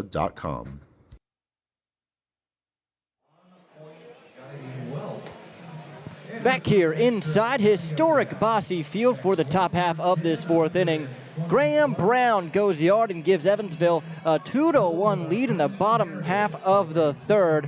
I'm Riley Angel alongside my partner Lucas Macklin. Thank you so much for joining us here on this beautiful thirsty Thursday. We dodged a bit of rain, so we have some baseball. Nolan Thebe still out on the bump. We'll see how he does here in this one. Some good news is Adrian Montova just kind of dealing with a sore side, sore oblique. So it doesn't seem like he's going to miss any significant amount of time, as possibly this was even the plan coming in. Only give him a couple of innings of work, get Thebe some action. And now Thebe working with a lead. We'll see if he can keep that here against the Mud Monsters. Yeah, and you kind of hope after Thebe's inning last time, it got a little bit rocky, but he worked out of it. Got the bases loaded with one out, a huge strikeout, and then got 4 to ground out. Hopefully he can kind of work himself in here, and we'll see if this is his last inning or if they want to go with him a little bit longer, and we'll kind of see. But, again, just try to work himself in and try to settle it down, now that they have the lead especially. Correll Paz will lead it off. 7, 8, and 9, the three due up for Mississippi. The first pitch into him from Thebe, who works exclusively out of the stretch. Swung on, fouled back. That overhead foul ball brought to you by Heads Construction. Choose the best, never regret it. So 0-1 the count. Paz was hit by a pitch and stole a base in the second inning. The pitch. Swung on, high pop-up, third base side. Racing over is Parks on the track and makes the catch for the first out. And that's a great sign, getting that first out. Now you can kind of, now that you got that out in the inning, especially settle down and know that your stuff's good enough to go out there and just pitch strong to your strengths. Now Victor Diaz, he walked in the second inning, was stranded at first base. Thebe, big deep breath, sets, hands belt high. Kicks and fires. Swung on and missed way out in front of the breaker, 0-1. And we struggled a little bit with the control of the breaker in the first inning that he worked. Great job there to get out ahead on a first pitch, off-speed pitch that really fooled the batter there. 0-1, swung on, chopped hard to third, foul as it just got outside the third base line, so it's 0-2. And you can really tell they're way out in front of that off-speed pitch and doing a great job at fooling them on that last two off-speed pitches. It almost seems like a sharp changeup almost, with the low spin rate it has and how far it dips down. And again, really, when it came to his pitches that he missed, that was the pitch that he was missing. But now a couple of back-to-back great pitches. It's great to see this from Thebe. He's ahead in the count 0-2. The pitch. Just above the zone on the fastball, maybe a bit away from count 1-2. Got the chance to go down and watch from behind home plate as you were conducting that interview, Lucas, and what a crowd we have on hand tonight. The 1-2 swung on high, chopped to short. Camus fields, throws quickly in time for the second out. Some great work from the Otters defense. Saw that the inning-ending ground out last time where L.J. Jones, after Camus had to come in and charge in on it, Jones coming off the bag, making the grab and tag. Another great play from Camus there. And even on the double play in the second inning, it was a high chopper, and Camus had the knowledge to be patient on it, grab it, make sure he made the play, and get the out at second, and then turn the double play. So defense tonight has been really sharp for the Otters. 2-1 the score. Evansville in front of Mississippi, top of the fourth. First pitch now to Nick Hassan. Is bounced in the dirt just in front of the plate, count 1-0. Hassan playing first base today. 0 for 1, he flew out to Graham Brown in center field back in the second inning. So count 1 ball, no strikes, 2 away. Thebe with the 1-0. Swung on, jam shot, pop up, and it's going to get overhead for a foul ball, count 1-1.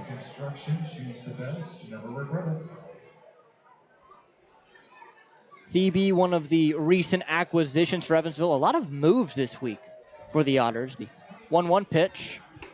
Checked his swing, but it caught the zone anyway, says home plate umpire Max Langley, count 1-2. It sounds like we're bringing in a couple of more players over these next couple of days, so it's going to be interesting to see what they've got. We should say in a corresponding move with Ellis Schwartz, Ty Krittenberger was released. We did not say that earlier, but he was released by the team. 1-2, checked his swing and went around. Behind the plate, Brown loses it, now tosses to first. High throw, not in time.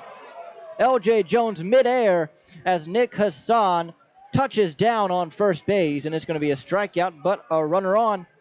And Thebe will have to get a fourth out. That's a tough one. Logan Brown rushed it a little bit and just threw it a bit high over L.J. Jones. A tough one for the Otters there, but he's looked really good this inning, so just know that your stuff's been good and go out there and get this next guy. It'll be the top of the order in Braylon Skinner, who has struck out twice tonight, both against different opponents. He will face Thebe for the second time. First pitch. Swung on and missed, behind on the fastball, 0-1. It really feels like that he's doing a good job at these pitches, almost tunneling them and making them seem like the same pitch, and then at the last second, one of them breaks off. You can see right there, Booker maybe expecting the slow stuff, and then it ended up blowing by him, even though it's only at 88. The 0-1 pitch. Outside, and it's going to be 1-1. Seemed like over at first base, Nick Hassan with a phantom steal. Looks like he wanted to go, but maybe went just a little bit too early and then just ended up stopping. Infield playing Skinner to pull, outfield straight up. The 1-1. Swung on and missed, 1-2. More of a half swing than anything on the high fastball from Thebe. And Skinner, after that interesting swing, will take his time. I gotta say that play by Hassan to end the inning last one was a fantastic diving play. It really did rob Pavin Parks of that last one. The 1-2 pitch. Swung on, smacked the opposite way. That's going to drop down in front of Keenan Taylor for a base hit. Runner taking a hard turn at second, but realizing his mistake will go back to the bag. So runners on first and second now. You told me that Graham Brown home run was 105 off the bat. I saw this one. That's at 105 off the bat was 149. I thought it was a glitch. That was Pavin Parks' hit. Yeah. 105 off the bat that Hassan was able to track down. It wasn't even right at him. He had to make a diving catch for it. That was a phenomenal catch over there, too. Quick reaction time. Again, that half inning, I was able to spin down right behind home plate. Gives you so much more appreciation for a catch like that than you get from up here. First pitch now to Travis Holt. Right down Main Street, count 0-1.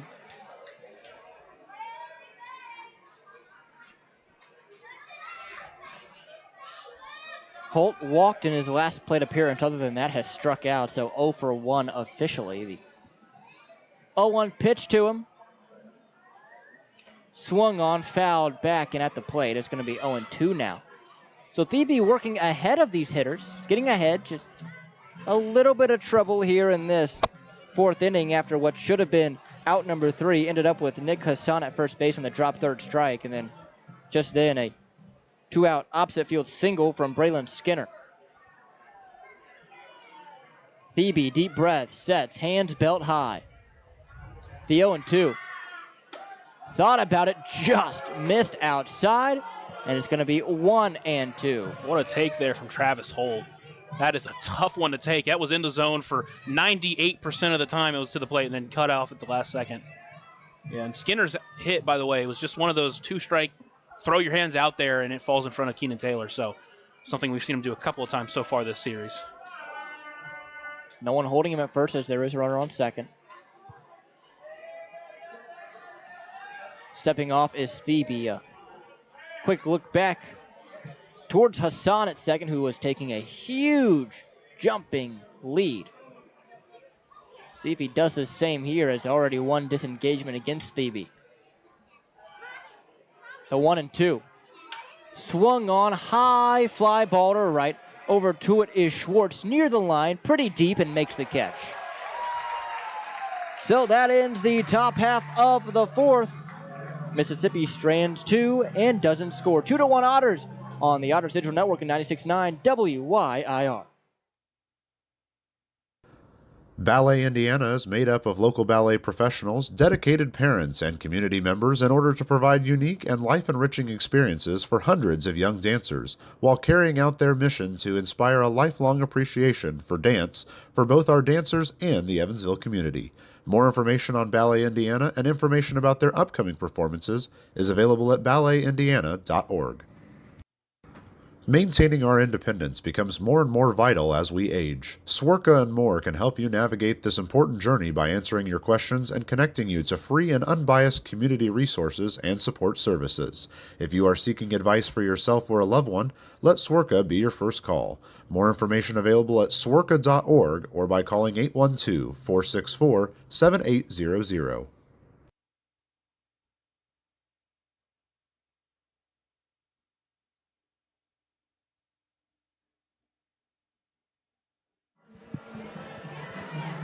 Bottom half of the fourth upcoming. 2-1 Evansville. Brian Williams still on the bump for Mississippi. Despite that one blemish he had against Graham Brown in the third, he's looked good so far here tonight. Still has yet to record a strikeout, but we'll see how he does here against L.J. Jones, Keenan Taylor, and Logan Brown, the 3-2. Big right-handed pitcher has been sitting around 90 miles an hour so far here tonight, and sharp breaking ball to go along with it. So some good stuff out of the Mud Monsters ace. Yeah, and it really took Graham Brown, who worked a full count, by the way, worked a hard count, as well as Ellis Schwartz did a great job working his count and drawing his second walk of the game, and then allowing Graham Brown to come to the plate in a hard hit 105 of the bat home run. We saw in this first at-bat, just missed it there. Second time, didn't miss it. And even Pavin Parks, he hit the ball hard. So these Otters, the second time around the order, are starting to really find their stride against this guy. L.J. Jones, the batter now. The first pitch is taken in there for a strike, 0-1. And even the Pavin Parks smash, that should have been a base hit, but a five-star type play from Nick Hassan over at first base robbed him and ended the inning. 0-1 pitch. Swung on and missed way out in front. Count 0-2. What's funny is that the first two games of Mississippi, we saw Nick Hassan play catcher. And I think he played first bases in the third game because typically Travis Holt would be there and then their switch hitting third baseman Nick Cash be at third. So this is a kind of a fill-in situation while Nick Cash is out. 0-2 pitch as Williams sets. Kicks, fires. Swung on, fought off foul. Will do it again at 0-2. L.J. Jones is 0 for 1. He grounded out sharply to the third baseman in Holt in his first at-bat. See what he does here in an 0-2 count. Pitch to him. Swung on, lasered foul. 0-2 still. All I got to say is thank God there's a fence there. Yeah. That ball was scorched. It did not give us an exit speed. I'm guessing that was over 100. Definitely had the look. I'm going to say maybe even over 110. We'll do it again at 0-2. Here it is. Swung on, line drive, base hit left field. L.J. Jones finally breaks through that one at 107. And I think the one prior was harder. It felt harder. But maybe that's perspective. Well, and after seeing that 107, you're right. The one before that did look harder than that base hit right there. So now Keenan Taylor stands in. Keenan Taylor, a hard hit line drive to the left fielder in De La Rosa back in the second inning. First pitch inside for a ball, 1-0. And you just want to make sure you note that 4 batters in their second time around, a walk, and then 2 straight 105 off the bat, and then that one 107. They're really starting to hit this guy hard. The 1-0. Swung on and missed. Big take there from Keenan. But whipped right through it, 1-1. You don't see Keenan swing the bat like that a lot. He thought he had it, but pulled the string on him. He was just out in front. And one of the things about professional hitters at any level, as a pitcher, you have to make an adjustment the second, third time through the order, or else you're going to get hit hard. The 1-1 pitch is on the inner half for a strike, 1-2. That was a great front door breaker to just get back into the zone. So Keenan will reset and step back in on the right-handed side. Awaits the 1-2 from Williams, who just now sets. Looks into the catcher, big deep breath, fires. Just a bit outside, will now have a 2-2 count. Bottom half of 4, 2-1 Evansville in front. Mississippi, though, has out-hit Evansville 4-2. The 2-2 pitch. Swung on and missed, strike 3. A hanging, breaking ball that Keenan just swung right through. First out of the inning, and believe it or not, the first strikeout for Brian Williams this evening. That is, he's missing a lot of these off-speed pitches right over the heart of the plate. Taylor, another hefty swing at that one, but just came up empty. But can't keep doing that to these Otters batters. Now the former University of Southern Indiana star in Logan Brown. First pitch to him is taken outside, 1-0. Man, I'll tell you what, wood bat, no batting gloves, no pine tar, no batting grip. This guy's as old school gets. Looks like he got something on his left hand around his thumb and forefinger. Not sure what that is, though. The 1-0. Swung on, line drive, base hit right back up the gut. L.J. Jones will stay at second. That one, again, over 100 miles per hour off the bat at 102.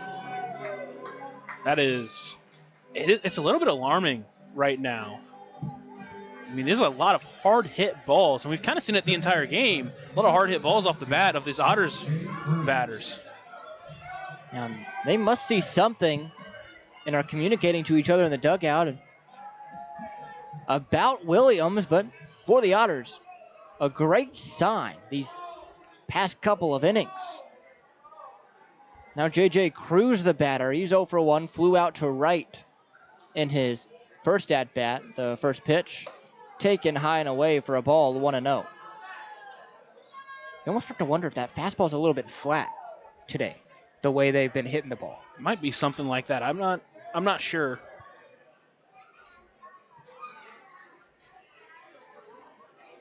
The 1-0 pitch. Swung on and missed, 1-1. Thing is, with a flat fastball, no matter how hard you throw it, these professional hitters are able to react. And one example, and the only reason I bring this up is because I'm a Cleveland Guardians fan, but beginning of the year for Emmanuel Clase, who last year looked unhittable, he was getting hit because that cutter was flat, even though he was throwing it 102. The 1-1 pitch bends in there for a strike, 1-1. So it just goes to show even the best pitchers in the world, if they don't have a bit of run on that fastball or even a bit of late rise on it, it's so hard to get outs just throwing heaters. The 1-2 to J.J. Cruz. Swung on and missed, pulled the string on him, and that's going to be strikeout number 2 of the inning, out number 2 as well. This off-speed stuff is staying in the zone, at the bottom of the zone for him right now, but he's fooling these Otters hitters a little bit. He's definitely getting them out ahead more than you typically would see. Now Cohen Wilbanks, he walked an inning ago to lead it off and eventually came around to score on that 2-out homer by Graham Brown. That was also a 2-run homer.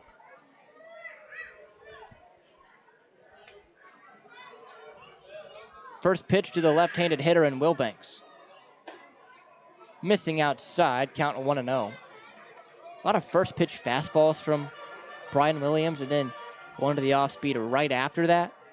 But even with that first pitch fastball, hasn't been able to find the zone consistently on that first pitch, at least not here in this inning. The 1-0, swung on and missed. Once again, there's that breaker, count 1-1. Evansville just not able to lay off of it. That one just below the zone. Caused a chase from Wilbanks. Williams sets, looks back at Jones at second. Deep breath, kicks, fires. Swung on and missed, 1-2. Man, it's just the same pitch over and over again. It is very tough, clearly, for these Otters hitters to pick up. Time and again, they're just out in front, just missing it. See if Williams goes back to the well with it.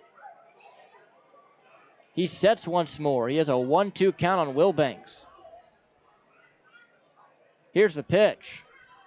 Swung on, looping line, drive into center field. That's going to drop down for a base hit. L.J. Jones rounds third. Throw in from the center fielder. Booker is in time.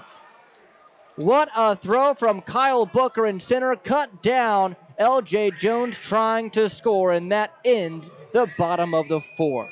We go to the top half of 5. 2-1 still. Evansville in front on 96.9 WYIR and the Otters Digital Network.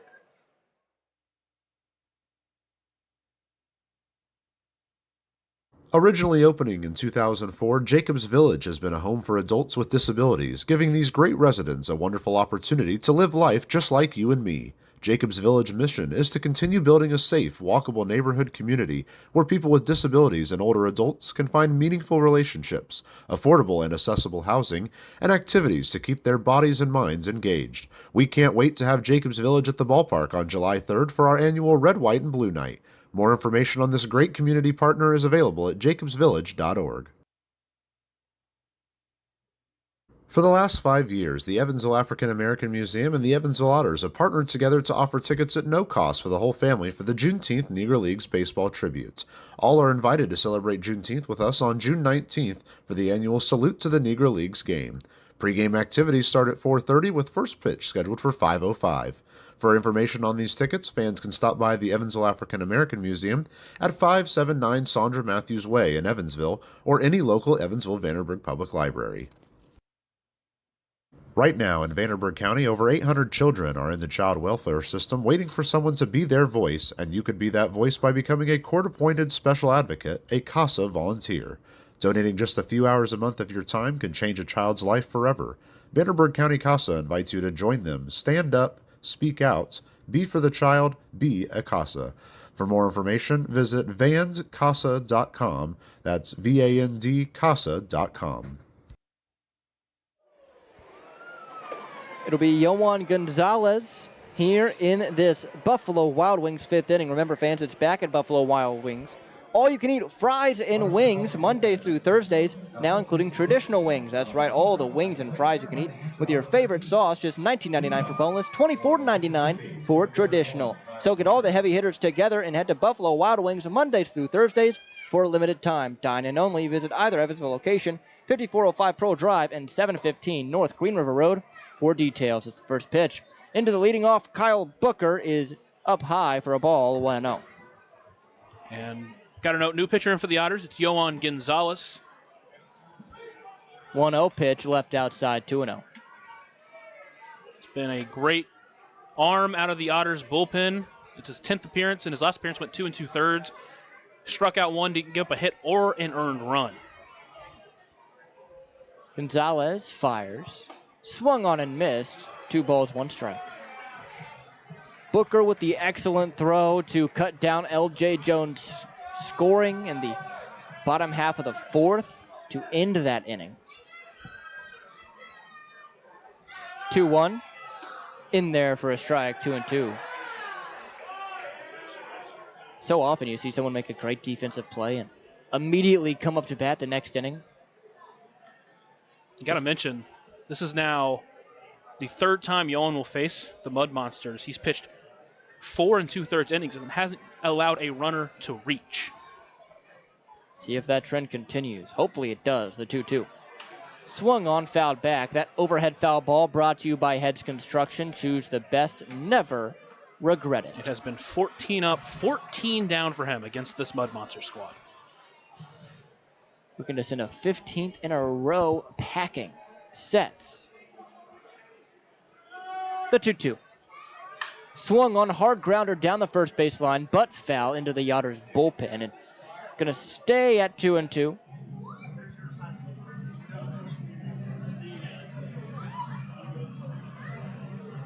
Booker today is 1 for 2. A single in the 3rd inning. The left-handed batter stands in, far back side of the batter's box, open stance. Bat resting on his shoulder, now waving up and down. The 2-2 pitch. Bender misses high, count 3-2.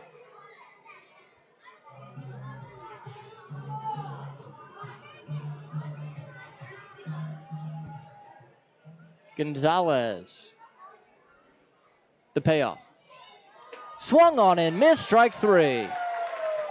German American Bank strikeout for Yohan Gonzalez, his first of the game. Now it's Roberto Gonzalez. Second baseman, 13, Roberto Gonzalez. 1 for 1, a walk, a single. Still a 2-1 lead for Evansville, top 5. First pitch. Bullseye, 0-1.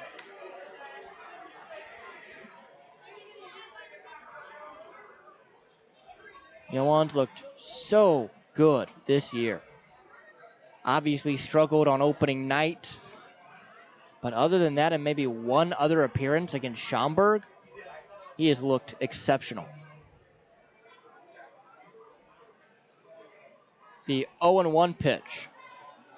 Outside, 1-1. You gotta say, Roberto Gonzalez, 3 for 4 last night, now 1 for 1 with a walk and a single. He has been the thorn in the Otters' side so far in these last couple of games. See what he does against Yohan, who's been so good against the Mud Monsters. The 1-1. In there for a strike, 1-2.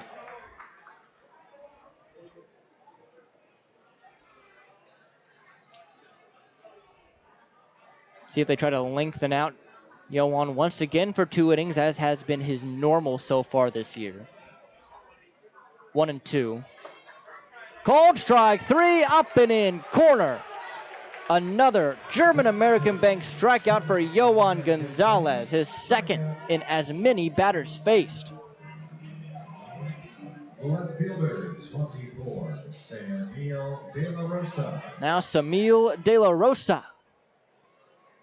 1 for 2. Seen this guy hit the ball hard all week. Didn't play yesterday, but the first game and now today.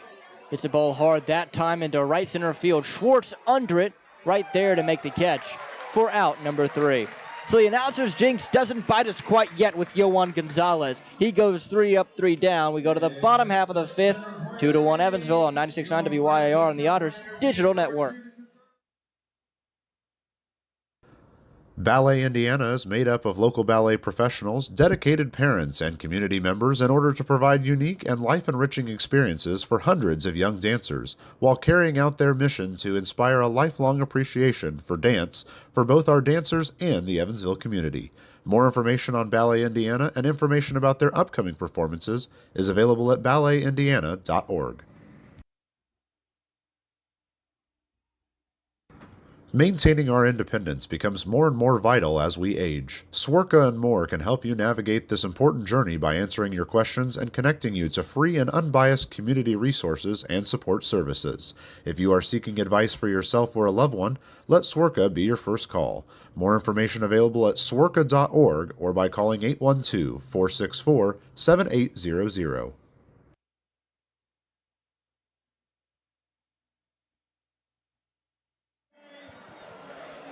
Brian Williams out for another inning of work here in this 5th. You know what's also back, fans? All you can eat wings and fries Mondays through Thursdays, now including traditional wings. This is at Buffalo Wild Wings. That's right, all the wings and fries you can eat with your favorite sauce. $19.99 for boneless, $24.99 for traditional. So get all the heavy hitters together and head to Buffalo Wild Wings Mondays through Thursdays for a limited time. This is dine-in only. Visit either Evansville location, 5405 Pearl Drive and 715 North Green River Road for details. 9-1-2 due up. Alay Camus, Ellis Schwartz, and Graham Brown. Didn't know we had the King leading off for us tonight. This is him in hiding. Everyone said he didn't actually die. He just went off to Antigua or something. Now he's back playing for the Evansville Otters. Alay Camus to lead it off. First pitch to him. Swung on and missed out in front of the breaker. 0-1. Well, look at that. 978 on the spin rate? Goodness. Just pulled the string.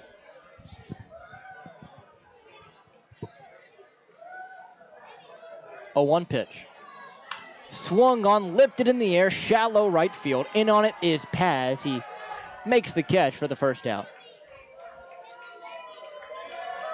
And that one was at 884, so he's pulling out almost a new pitch against these Otters batters. And we kind of saw the same thing with Phoebe, except obviously not as dramatic, but severe drop in the spin rate.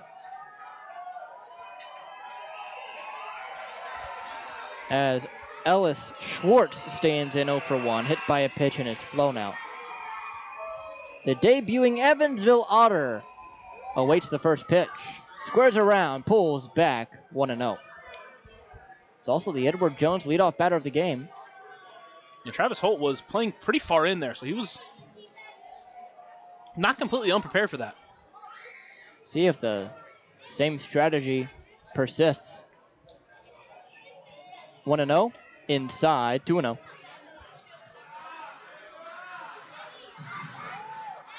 And early so far with Ellis, he's done a great job working counts and being ready for his pitch. See what he does here. The left-handed hitter awaits the 2-0 pitch. Williams fires. Swung on, fouled off his foot. Will do it again, 2-1.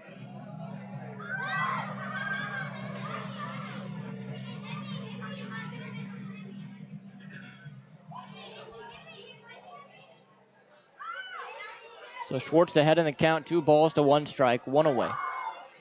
Here in the bottom of the 5th. The pitch.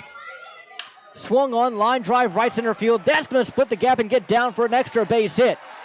Cut off in right center by Booker, and he's going to throw it in, but not before Ellis Schwartz has his first hit as an Otter. He'll get that baseball. This is also his first hit as a professional. I gotta tell you what, we gotta get a better fitting helmet here for Ellis Schwartz. That thing keeps wanting to come off every time he does anything. So a Deerhead double-decker double here in this 5th inning brings up Graham Brown, who already has a 2-run shot back in the 3rd, now with a chance to score another. with Ellis Schwartz standing 180 feet away at second base.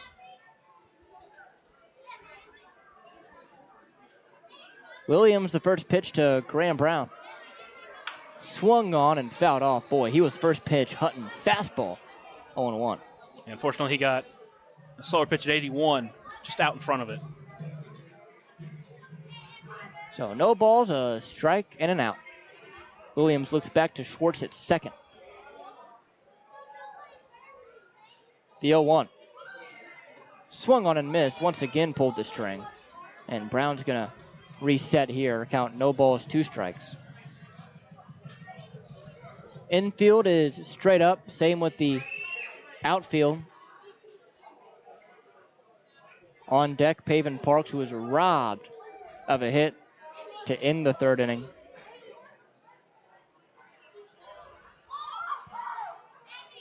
The 0-2. Down and away and in the dirt, count 1-2. A great job there by the catcher Diaz to stop that one. If that one gets to the wall, Schwartz obviously at third, and then all you need is a fly ball to the outfield to score him. Firmly in the twilight hour here in Evansville, Indiana.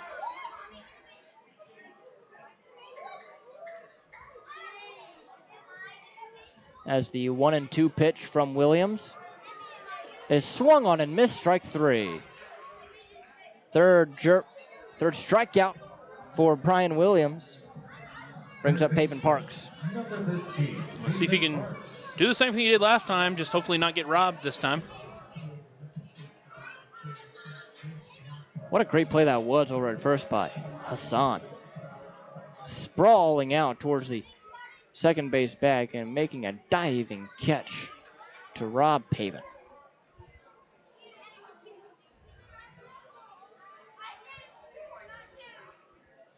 First pitch to Parks, never mind. A stare off towards Ellis at second, but Schwartz quickly back. So that'll be the first disengagement.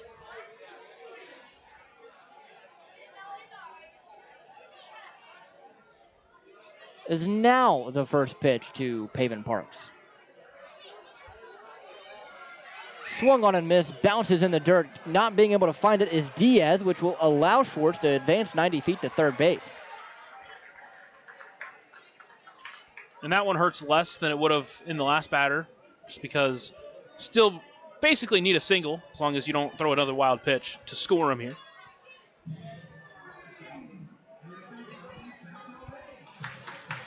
Pavin, a swing and miss though, so it's 0-1.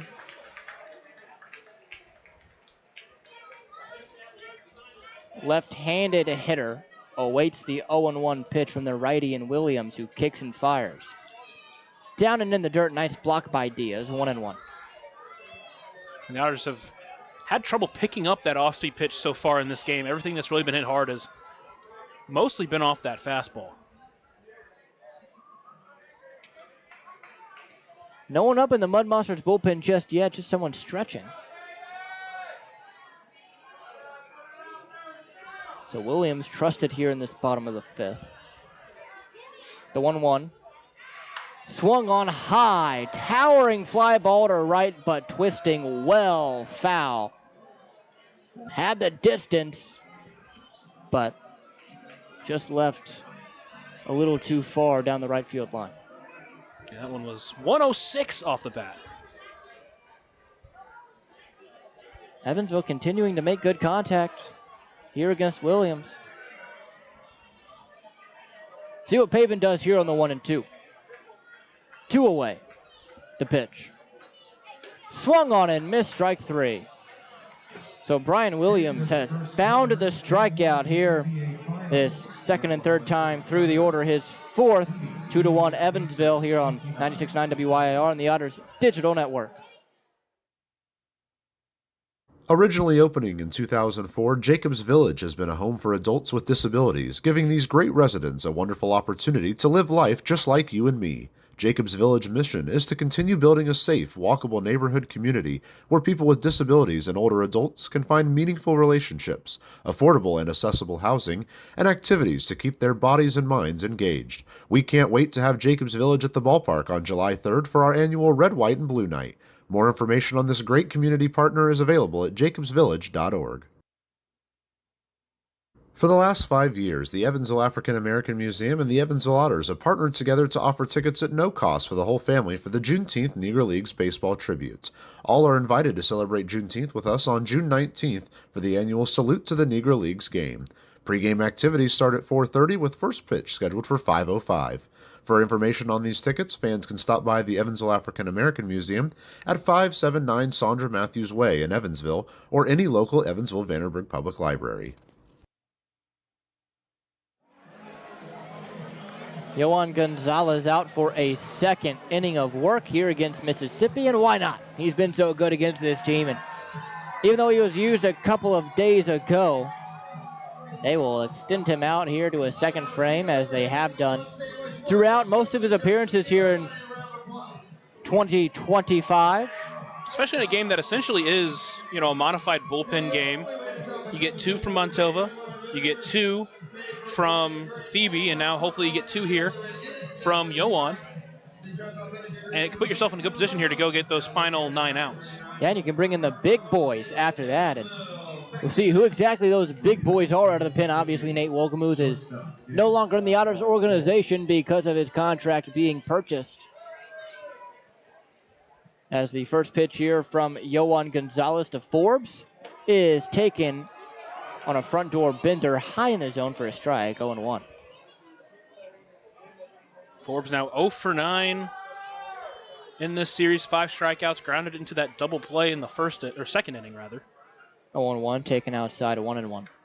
Again, we've talked about it so much, and he showed us that first series against Mississippi. He has the talent, just hasn't been able to find it through this first month of the year. 1-1 pitch. Swung on, lifted high and foul. Overhead, you know what that means. Overhead foul ball brought to you by Heads Construction. Choose the best and never regret it. Run that on repeat, baby. Always is. It seems like.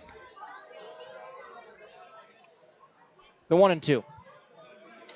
Checked his swing. Did he go around? Yes, he did. Another strikeout for Yohan Gonzalez, his third.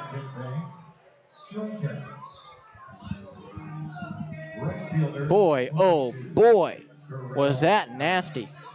29-61 on the spin rate. That's already 8 strikeouts for this Otters pitching staff. It was 3 for Thebe through his 2 innings, and now 3 for Yohan, just an inning and a third through. Paz takes a strike on the up and away corner. 0-1. Griff Hughes is stretching currently down the right field bullpen area as the 0-1 pitch. Swung on, grounded hard to Camus, who fields, pump fakes, throws in there. And Paz was hoofing it down that first baseline. He almost was able to beat that one out. Quickly 2 away.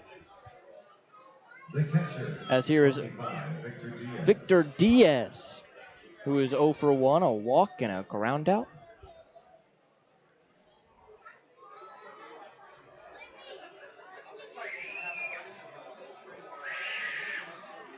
Diaz awaits the first pitch from Gonzalez, who takes a deep breath, kicks, fires. Swung on and missed, pulled the string, 0-1. Gonzalez, I don't think we've said it, but a deep crimson red glove on that left hand. It's the 0-1 pitch. Swung on and missed, 0-2, goodness. Contrasts very well with that all blue, almost baby blue Beersy for the Otters.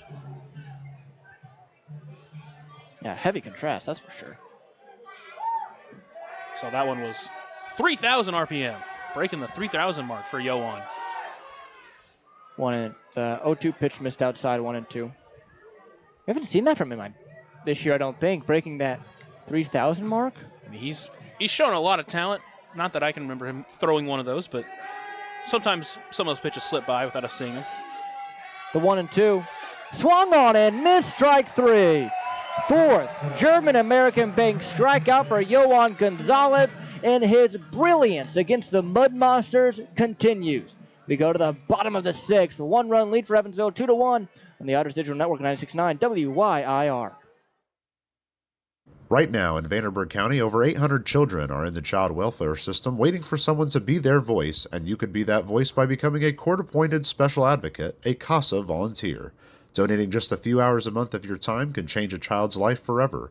Vanderburgh County CASA invites you to join them. Stand up, speak out, be for the child, be a CASA. For more information, visit vandcasa.com. That's VAND-CASA.com.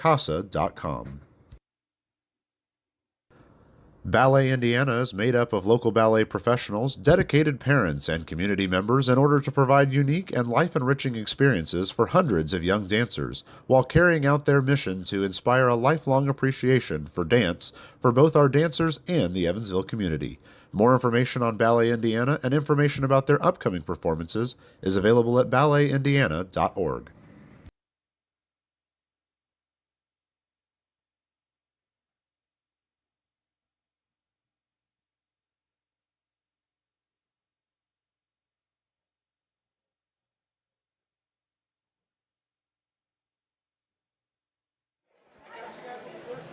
So Brian Williams out for another inning of work. This will be his sixth.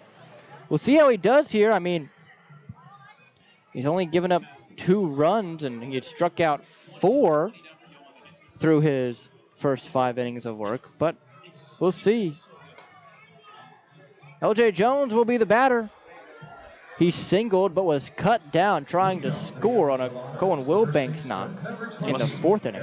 With some work being done there in the Otters bullpen, it'll probably be the end for Yohan's night. That will finish him 20 up, 20 down against this Mississippi team so far this year. That is an incredible number. I guess we know who's going in the beginning of July when we see him again. They should just start him. Just Yeah. throw him out there for 9 innings. I bet they'll get a perfect game. First pitch to LJ Jones, swung on and missed, pulling the string 0-1. You've seen that see him do that more and more as this game's gone on. Kind of saw the same thing with John Beamer last night. Had to start throwing in some more first pitch off speeds and just trying to get these batters when they're expecting fastball, pull the string on them. And so far it's worked out pretty well for him. 0-1 pitch. Fastball down and away in the dirt. Excuse me, not a fastball. It was a changeup. Count 1-1.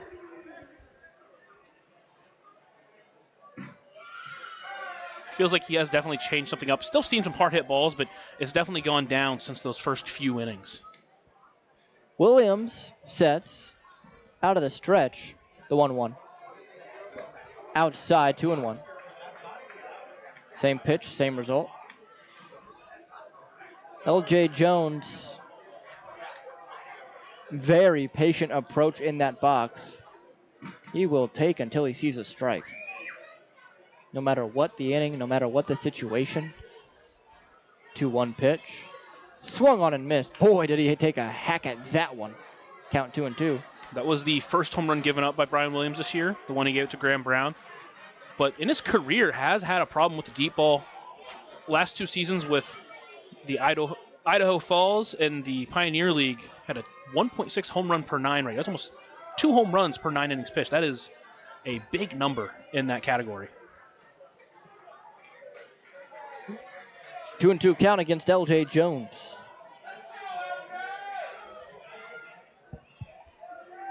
The 2-2. Swung on, line drive, base hit left center field. That's going to roll all the way to the warning track. LJ Jones hustling to second. He's going to get there standing a leadoff deerhead double-decker double. Talk about heating up. 107 off the bat in his last at-bat. 108 off the bat here. That one goes all the way to the wall. We're talking about him. Not a lot of extra base hits, but those are those situations that you just find the gap and you get there and you take your double. Boy, what a couple of nights for LJ Jones. Really, what a week for this guy. He has been red hot. Now Keenan Taylor.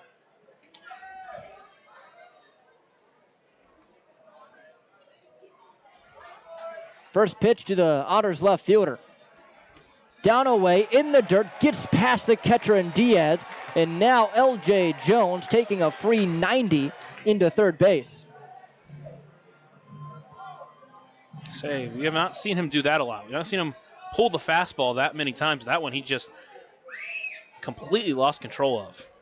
Now there is some action in the Mud Monsters bullpen.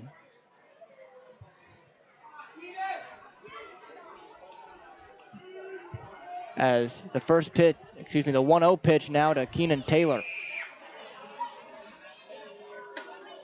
Low count. Now 2-0. Up and throwing is Gage Beam for the Mud Monsters. 2-0 pitch, infield drawn in. Checked his swing, definitely went around there, 2-1. And Keenan Taylor, talked about being hot. 4 for 6 coming into this game. Still looking for his first hit, and it'll be a big time to get that here. Currently the bases or the defense, I should say, are playing in, so now would be the time to do it. The 2-1. Swung on, line drive, base hit left field. This will score one. An RBI single for Keenan Taylor makes it 3-1 Evansville.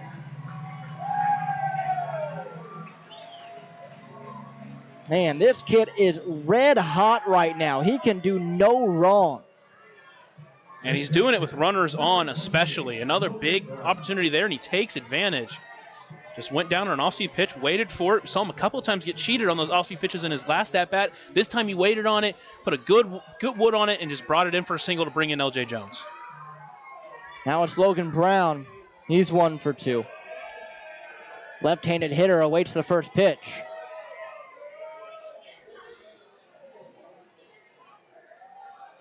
And here it is.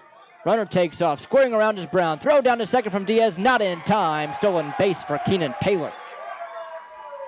It's 7 for him on the year. He's proven when he can get on, he can steal bases, and that one he got an extra lead right before the pitch was taken off. And now you got a runner in scoring position with still no one out. And obviously Logan squared around to bunt on that first pitch. I'd like to see him swing away here. He's been hitting the ball pretty well these last couple of games. And you got a runner in scoring position. I'd like to see him, like I said, just let him swing away here, but we'll see what McCauley wants him to do. Holt with his toes on the grass. 1-0 pitch. Swung on, line drive high and deep to right. Back on it, pass near the track, makes a leaping catch. Or did he? Never mind, it drops down. Diving into second base is Logan Brown. Pat saying he made the catch. I think he might have made that catch. It's tough to tell from where we're at, especially with that. But it looked like he had it whenever it was brought in. I like that Logan Brown ran just to be safe. You want to make sure if he didn't catch it, you're there at second. But I do think he made that catch. It was a great play if he did, by the way. And the good thing is Keenan Taylor did tag up. Andy McCauley trying to get an explanation from crew chief Jose Navas down the first base line. There's going to be a conference between all three umpires, but I agree. Over there, it looked like he made that leaping grab near the warning track. And again, even if it was made, you still only have one away with a runner on third base. And the thing is, if he didn't catch it, that means it ricocheted right into his glove right after. But yeah, the way he acted, he already had that ball. It's a tough way to tell, and obviously we don't have 90 camera angles to go check it out, but I do think he made that catch. And again, smart play by Keenan Taylor. Make sure you tag up. He gets to third base either way. And it's a productive out either way. And also, Logan Brown with a And now you have hard hit the ball. manager, Jay Pesci, is going to talk to home plate umpire about that. But we saw Keenan Taylor. He was tagging up. And you could, if you want to, you can make it the challenge to go to second. But he did tag up, so it's not the end of the world there. You saw Pesci motioning to his shortstop Forbes, being like, hey, did he tag up? And Forbes was like, yeah, he tagged up, and they just checked, and safe was the call. First base umpire Jose Navas made the call, and again, it's the right call. He did tag up. And now he's going to walk out there, and I think he's going to either talk to his pitcher or he's going to make a change. Yep, and a change will be made as, boy, he got hit around hard in this inning so far, but just one runner on base after a leaping catch from the right fielder, and Correll Paz. We'll have a new pitcher when we come back. We'll talk about him. You're listening on 96.9 WYIR on the Otters Digital Network. Maintaining our independence becomes more and more vital as we age. Swerka and More can help you navigate this important journey by answering your questions and connecting you to free and unbiased community resources and support services. If you are seeking advice for yourself or a loved one, let Swerka be your first call. More information available at swerka.org or by calling 812-464-7800. Originally opening in 2004, Jacobs Village has been a home for adults with disabilities, giving these great residents a wonderful opportunity to live life just like you and me. Jacobs Village mission is to continue building a safe, walkable neighborhood community where people with disabilities and older adults can find meaningful relationships, affordable and accessible housing, and activities to keep their bodies and minds engaged. We can't wait to have Jacobs Village at the ballpark on July 3rd for our annual Red, White, and Blue Night. More information on this great community partner is available at jacobsvillage.org.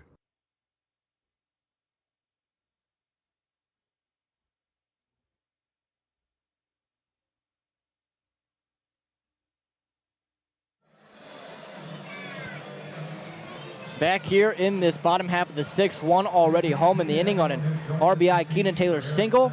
And Gage Beam in to relieve the starter in Brian Williams. We'll see how he does. So far here this year with Mississippi, this is his second year in the Frontier League.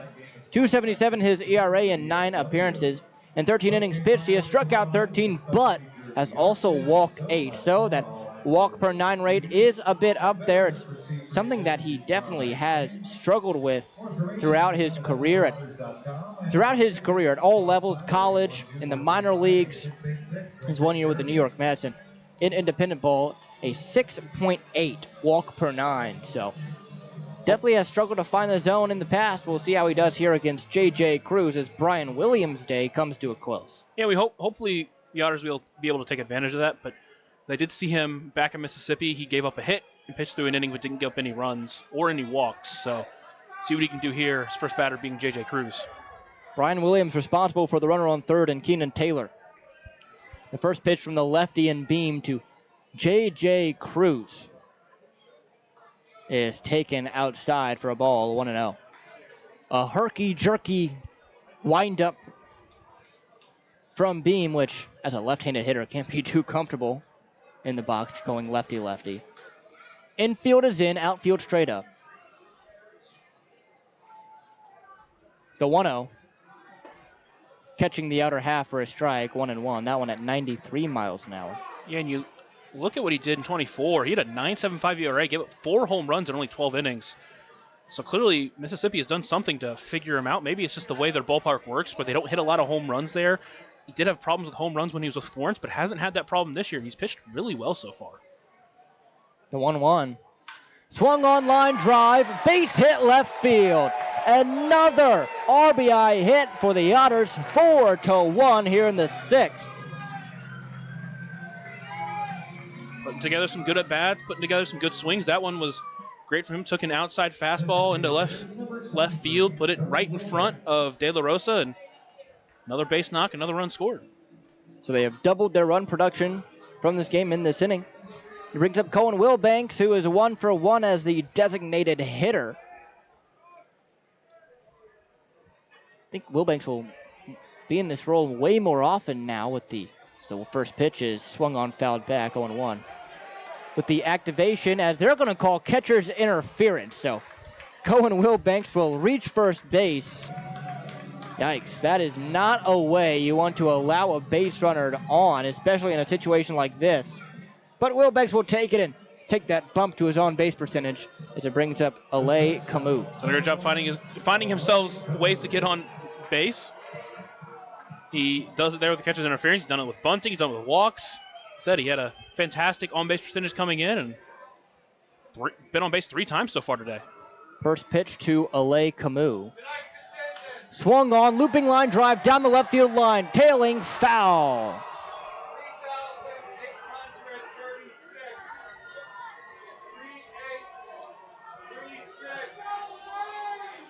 Attack the first pitch there, just couldn't keep it fair. If that thing drops, it's going to score a run, and Who knows if that thing was hooking towards the bullpen.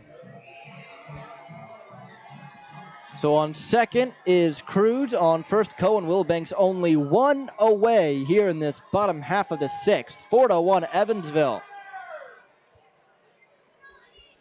The 0-1 to the lefty in LA Camus. Swung on, line drive, base hit, left field.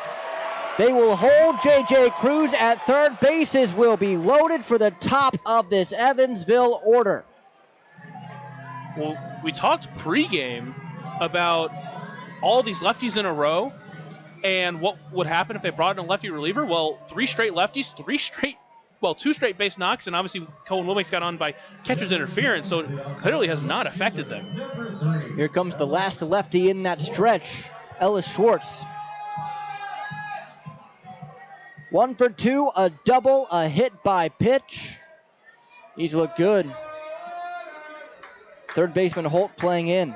Bases loaded, 1 away. 4-1 the score, bottom 6. The pitch.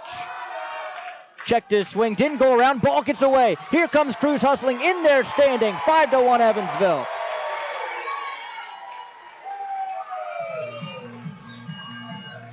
Everyone advances, and Evansville now with a 4-run advantage. Just finding any way they can to score. A couple of base hits, catcher's interference, now a pass ball or a wild pitch. And now the Otters with a 4-run lead and no reason you can't keep on adding.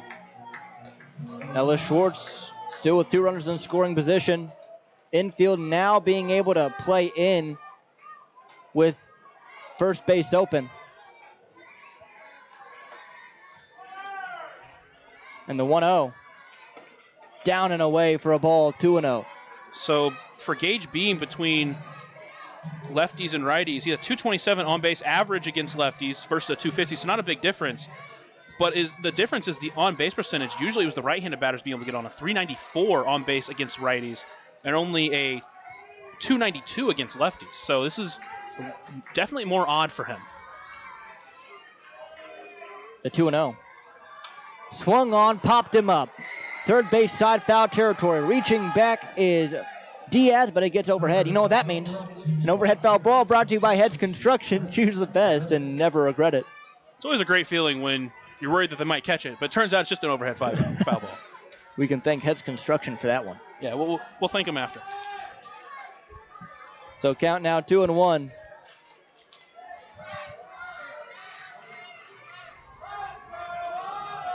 Looking back towards third is the pitcher in Beam. 2-1 pitch. Swung on, high bouncer over the head of the second baseman Gonzalez. One is in. Here comes the second run. Throwing from pass up the line, and he drops the baseball. On that, Schwartz into second base. A 2 RBI single. 7-1 Evansville as they break it open. A 5-run sixth. They scored 5 in the 5th inning to really blow that game open and take it home. Now they score 5 here in the 6th to give a 6-run lead, and still only 1 away, and your best hitter, who's already had a home run tonight, is at the plate. That best hitter is Graham Brown. 1 for 3 with the aforementioned 2-run homer. First right-handed hitter that Beam will face. Infield now back. The pitch. Inside for a ball, 1-0. And you mentioned that 4 lefties he faced, all 4 of them with able to get on base, 3 of them with base knocks. Boy, how this game has been flipped on its head. The 1-0. Bender is way inside, count now 2-0. That one was all the way low, down at 67 miles per hour. Really trying to pull the string as much as he can there. And of the 10 hits Evansville has had in this ball game, half of them have come here in this 6th inning. Just a slugfest here in the home half. As time is called, loose ball got onto the field, and we'll do it again at 2-0. Brown stands in on the right side. Beam nods with Diaz and sets. Out of the stretch. Couple foot taps, looks back towards second, and the 2-0. Oh, he fell down, and that's going to be a balk. So that allows Ellis Schwartz now to advance to third base. Here comes the pitching coach and for the Mud Monsters and Robert Carson III after that mental misstep. Literally. Yeah, that was a tough one. Now, Robert Carson coming to the mound. We'll go ahead and give a quick mention. Spent a couple of years in the majors pitching. So obviously a guy who knows what he's talking about, and it's been a rough half inning, obviously 4-year relief pitcher, so you just got to go out there and calm him down and try to just give him some words of wisdom and lock him back in. And if anything, save some time for your pitcher that's warming up in the bullpen. There is someone warming. It's hard to tell who. Again, these Mud Monsters jerseys, boy, they are unforgiving to the eyes when you're, not necessarily because they're ugly, but because it's hard to read the numbers. Unforgiving for a broadcaster, I think is the right way to put it. Graham Brown ahead in the count, 2-0. Infield in, time called.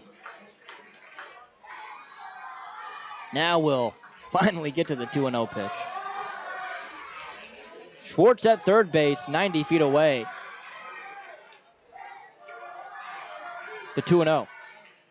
In the dirt, 3-0. And obviously with how this lineup's been hitting, it doesn't get any easier behind him, but at this point, 3-0, base open with only one away, I wouldn't even give him anything to hit here. The pitch. Swung on, jam shot, blooper into left center. That's going to drop down for a base hit. The run will score. Graham Brown continues the hit train. 6-run six, 8-1 Otters. All I can say is I stand by what I said. It's a situation where you get a hitter like that. I know it doesn't get any easier, but you're 3-0. There's not, and it wasn't a bad pitch, by the way. A 3-0 pitch up in the corner of the zone, but I would have even thrown it even further in. Like I said, try to get him to chase, if anything. And now the ninth batter of the inning, in Pavin Parks, who is 0 for 3, but probably should be 1 for 3. At the very least. First pitch to him. Down and away in the dirt, gets the backstop. And Graham Brown will take second base with ease. Boy, oh boy, the wheels have fallen off. You know, at this point, just nothing going right for your pitcher out there. You got to wonder how much longer you're going to go out there for. I believe it's Jeremy Peguero out there warming up in the Otters bullpen. So another lefty, a couple of righties coming up, however, for him.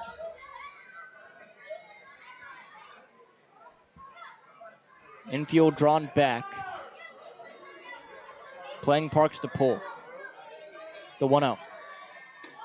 Front door bender finally finds his own, 1-1. And Peguero, the guy that the Otters were able to get to last night. Justin Felix, that 3-run home run, all those runs earned to Peguero. He would end up taking the loss. But at this point, it's just more about mopping it up than anything.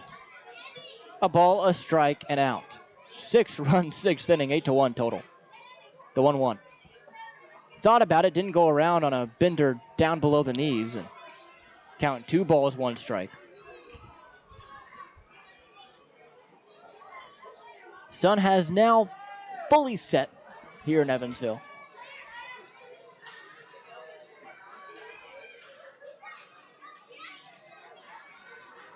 Two and 1 pitch. Just misses a tad outside, 3-1 by about a hair length. L.J. Jones on deck. Pavin Parks, the 9th batter here in this 6th. Runner on second base is Graham Brown. Still only 1 away, the pitch. Called a strike on the outer half. Pavin thought he had taken ball 4 and will now have a payoff pitch.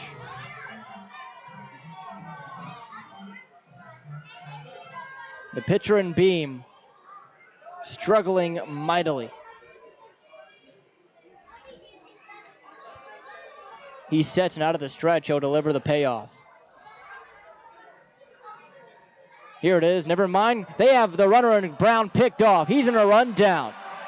He's going to try and fake out the third baseman in Holt, and he dodges one tag. Now the throw to second to Beam. He's still going to second, sliding in. He is out. Just about. Some magic over between second and third, but Graham Brown picked off.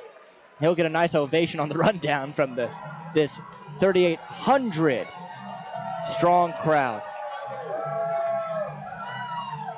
He made it close, and really, honestly, if he didn't hesitate on his way back to second on that final time, he probably would have been safe. But either way, it's a brutal second out, but still have a chance to try to do some damage here in this inning. So 3-2, 2 out, nobody on now. 8-1 Evansville. The pitch. Swung on and missed, strike 3. So we end the inning there. Boy, and Gage Beam catches a break after that pickoff and strikeout, but a 6-run, 6th inning, 8-1 the lead for Evansville. You're listening on 96.9 WYAR and the Otters Digital Network. For the last 5 years, the Evansville African American Museum and the Evansville Otters have partnered together to offer tickets at no cost for the whole family for the Juneteenth Negro Leagues Baseball Tribute. All are invited to celebrate Juneteenth with us on June 19th for the annual Salute to the Negro Leagues game. Pre-game activities start at 4:30 with first pitch scheduled for 5:05. For information on these tickets, fans can stop by the Evansville African American Museum at 579 Sandra Matthews Way in Evansville or any local Evansville Vanderburgh Public Library.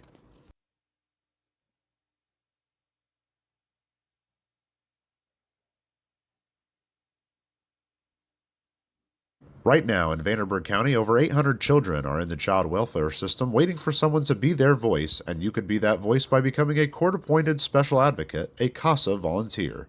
Donating just a few hours a month of your time can change a child's life forever. Vanderburgh County CASA invites you to join them. Stand up, speak out, be for the child, be a CASA.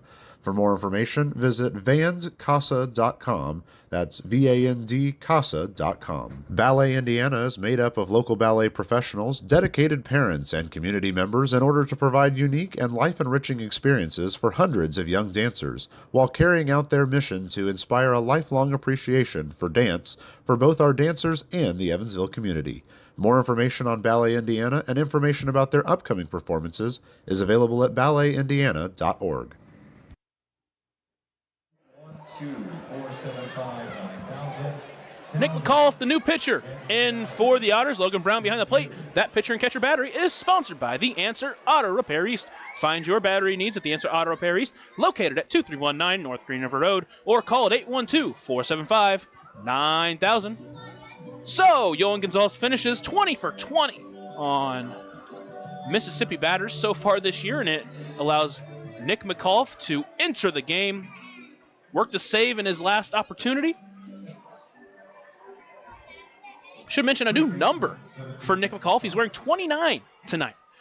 So Nate Wogelmuth gets signed, and Nick McAuliffe decides to take his number.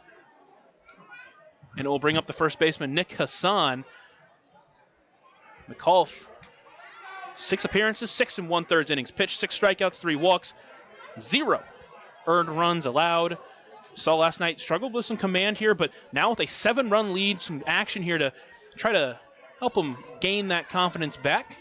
First pitch swinging gets Hassan, and he starts ahead 0-1. I think most of that is, first career save opportunity in a pro game. Probably had some nerves. I think this is a better situation for him to be in to kind of lock that control down. Next pitch stays outside, count moves to 1-1. Gonzalez's line finishes at 2 innings pitched and 4 strikeouts. It was 3 strikeouts for Thebe and 2 for Montilva in his 2 innings of work. We'll see if they want to stick with the trend and let McAuliffe go 2 innings, but he's got to get through this one first. Pulled the string, but stays low. Count moves to 2-1. Man, and for a guy that is having control issues, that is one you desperately need. Down and away, just absolute pain. Couldn't get the call. Count at 2-1. Here comes McAuliffe's pitch. That one finds his own. Count at 2-2. So McAuliffe entering with a 7-run lead after 6 runs from the Otters in that 6th inning. And now the 2-2 pitch. Pulled the string and got him swinging. A German-American bank strikeout. His first of the night. And with one away, that'll bring up the leadoff hitter, Braylon Skinner. It's a great sign right there. Off the fastball, went to the front door slider and got a nice looking swing and miss from Hassan.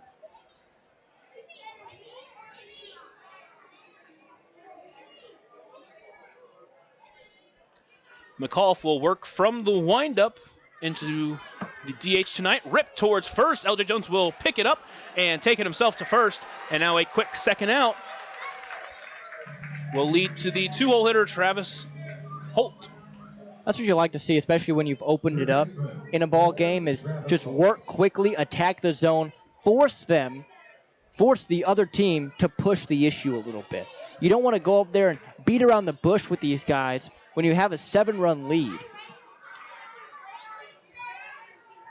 So McAuliffe will look into Logan Brown. 2 quick outs in this inning. That one stays low, so count moves to 1-0.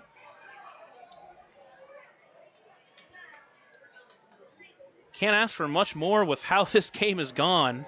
Mentioned it was a modified bullpen game with the starter Montova only going 2 innings. That pitch, chopper toward short, Camus charging. Will take it on a bounce. On the run, throw to first in time for out number 3. So McAuliffe works a quick 7th inning. The Otters will come back to bat, leading 8-1. It's time to stretch, and we'll let you listen to Otters PA, Zane Clodfelter. Take me out to the ball game. Take me out to the crowd. Buy me some peanuts and Cracker Jack. I don't care if I never get back, and we'll root for the Otters. If they don't win, it's a shame. For it's 1, 2, 3 strikes, you're out at the old ball game. Nicely done. Let's get some more runs in their faces. Maintaining our independence becomes more and more vital as we age. Swerka and more can help you navigate this important journey by answering your questions and connecting you to free and unbiased community resources and support services. If you are seeking advice for yourself or a loved one, let Swerka be your first call. More information available at swerka.org or by calling 812-464-7800.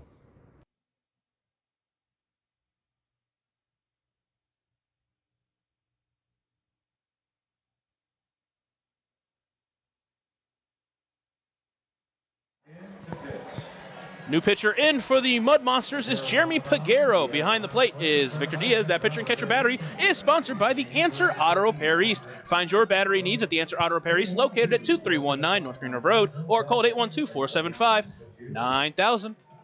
So we saw Peguero yesterday. He ended up being the losing pitcher. He pitched in that 1 inning, gave up 3 hits and 3 earned runs, all coming on that Justin Felix 3-run bomb. And now he's got LJ Jones, Keenan Taylor, and then Logan Brown. So a tough part of the lineup to come in to start your game. I think this is more of a move because of matchup-wise. If Jones or Taylor were to reach, then it's that stretch of straight left-handed hitters. So I think that's more of what this move is. And when you load a lineup like that, you're going to see a lot of lefties. So these left-handed hitters are going to get reps, lefty v lefty, a lot of the time, especially out of the bullpen. We saw that bottom half of the lineup really just eat against the lefty beam. First pitch into Jones, a high fly ball. That one will hook out of play. An overhead foul ball brought to you by Heads Construction. Choose the best and never regret it. So Peguero tries to work in some mop-up innings here. Again, Otters lead 8-1 here in the bottom half of the 7th inning.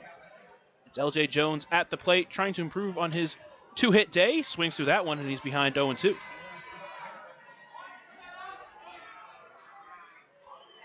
Jones 2 for 3 on the day with a double and scored a run as he calls time, tries to reset. Jeremy Peguero mentioned his first season in Frontier League Baseball, now up to a 6.75 ERA. Only had 2 earned runs coming into last night's appearance. Now is at 5 after giving up 3 last night. That was the second home run he gave up to Justin Felix. And now he's got LJ Jones in an 0-2 count as Jones awaits in the right-handed batter's box. Chopper towards third. It's going to be missed by the third baseman, Holtz. And LJ Jones is going to get on base. He's going to charge for second. No, he's going to put on the brakes. a big turn at first, but he'll get back to first. And so L.J. Jones reaches, and a leadoff runner on base once again for the Otters. Goes an E5 against Holt, and he just tried to olay that one instead of get his body in front of it and, do it traditionally as LJ was hustling down the line. But a hitter like LJ, he's not the speediest runner, so you have to be fundamental with that if you're Travis. You can't olay it and let it go past you. See now Keenan Taylor. L.J. Jones over at first. Taylor takes that one for a ball. Count starts at 1-0, and you see Holt trying to charge it and make sure he made the play, but didn't grab the ball first. And now it's Keenan Taylor at the plate. 1 for 3 on the day with that RBI knock in the last inning. Takes that one outside. Count moves to 2-0 rather. Man, and this is the part of the lineup you do not want to have a leadoff error in an inning too. I mean, Keenan Taylor red hot. Logan Brown's looked really good, and then the bottom 3 has been very good as well today. From the stretch, Peguero comes set and delivers the 2-0 pitch. Taylor takes that one high. Count moves to 3-0. There's already some movement in that Mississippi bullpen. Peguero, his first year in the Frontier League after spending 4 years with the Mets, has a 3-0 count to Keenan Taylor, the pitch. He'll take that one outside, and it's a 4-pitch walk. A Deerhead sidewalk, cafe and bar. And now it brings up Logan Brown to the plate.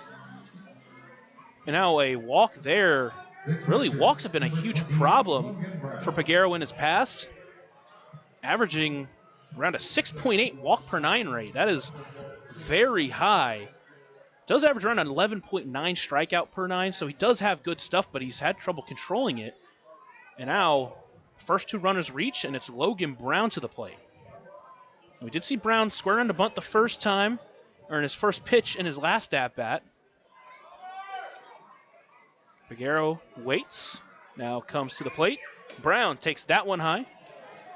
Count moves to 1-0, and really with the way Brown's been swinging the bat, especially these last couple of games, see if he can try to unload one here and extend that Otters lead. Definitely seems like he's a huge part of this lineup that we've missed so much throughout the first part of this season. 1-0 pitch into Brown. That one's inside. Ball gets by the catcher, Diaz, and both runners will advance. So now runners on second and third with still no one away. The Otters just trying to pile it on here. And the Otters have hit well tonight. They've hit very well, but also they've gotten a lot of breaks from this Mississippi team who just can't seem to get out of their own way tonight. Baseball is one of those sports where every once in a while these games kind of happen. And for Mississippi, it's happening right now, and Evansville is doing what a good baseball team does, and they're taking advantage of those little mistakes. Logan Brown waits the 2-0 pitch in from Peguero. He takes that one high, so it's 7 straight balls for Peguero. A 3-0 count here to Logan Brown. Would have liked to see Victor Diaz go out and talk to him a little bit there, or maybe in between one of these pitches, because 7 straight, I mean, that's just, it's not good for a pitcher's psyche. About as heavy of a shift you can get on the catcher Brown. Now the 3-0 count. Swings through that one. Hefty swing. Count 3-1.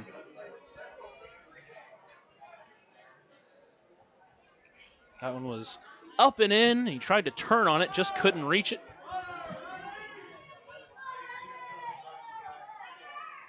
Now the 3-1 pitch into the catcher. That one's inside for ball 4. They'll rule it as a hit by pitch, but either way, it's a walk for the Otters. So now the bases are juiced with no one away for J.J. Cruz, and Second baseman, number 17, J.J. looks like they'll let Peguero work through it with no movement in that Mud Monsters dugout. I think at this point it's more about saving that bullpen, because you want to win this game, obviously, but right now it's in the hands of the offense, right? So you kind of just got to let them try because you don't want to go into tomorrow with a depleted bullpen. And once again, they're on the road. Now it's J.J. Cruz in the left-handed batter's box. Awaits the first pitch from Peguero. He takes that one for a strike. So finally back in the strike zone is Peguero and gets ahead of J.J. Cruz 0-1.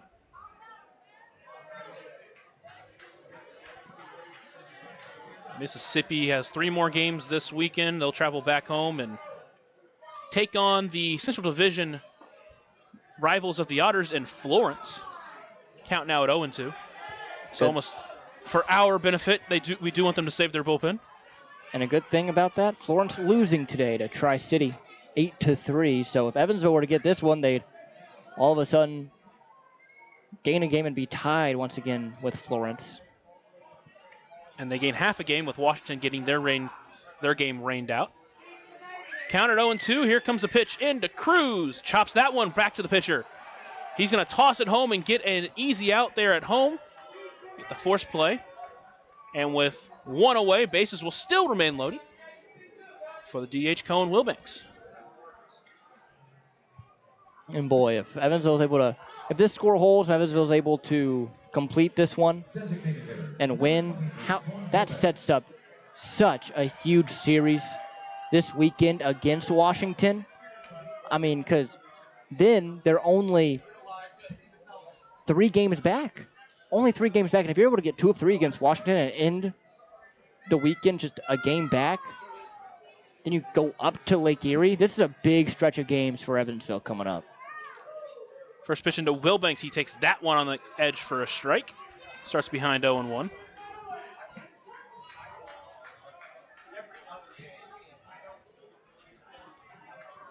Wilbanks awaits the 0-1 pitch from Peguero as he looks in and comes set and delivers the next pitch. Wilbanks takes that one outside. Count moves to 1-1.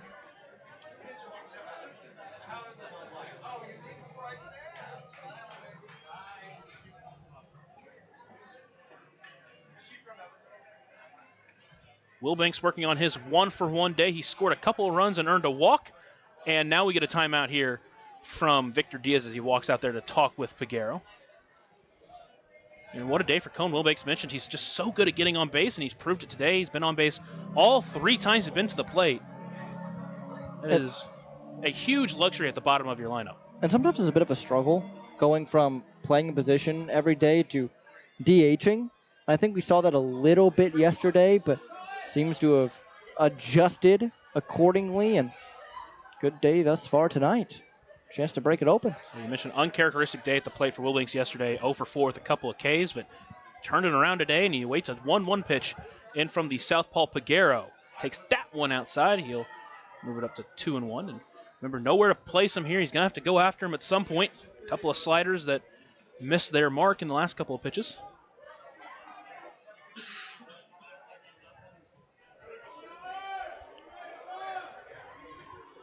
Two-one count into the catcher, traditional catcher, but DHing today. That one runs inside, now 3-1. Hitters count. Let's see if Peguero attacks here, and if he does, let's get a big swing from Wilbanks here, huh? Yeah, 3-1 count. Chance to choose, but we'll see what he does. 3-1 count to the 24-year-old out of Taylorsville, Georgia. Peguero comes set and delivers. Takes that one low. It's a walk, an RBI walk for Cohen Wilbanks. A Deerhead sidewalk, cafe and bar. That'll score Keenan Taylor. Otters add 1. Lead now grows to 9-1. And we'll get the slow walk out there from Jay Pesci. So he'll go get the ball from Peguero, who really struggled to find his command tonight. I mean, all this traffic, right? And not a hit yet in the inning for Evansville. Error, walk, hit by pitch, fielder's choice walk.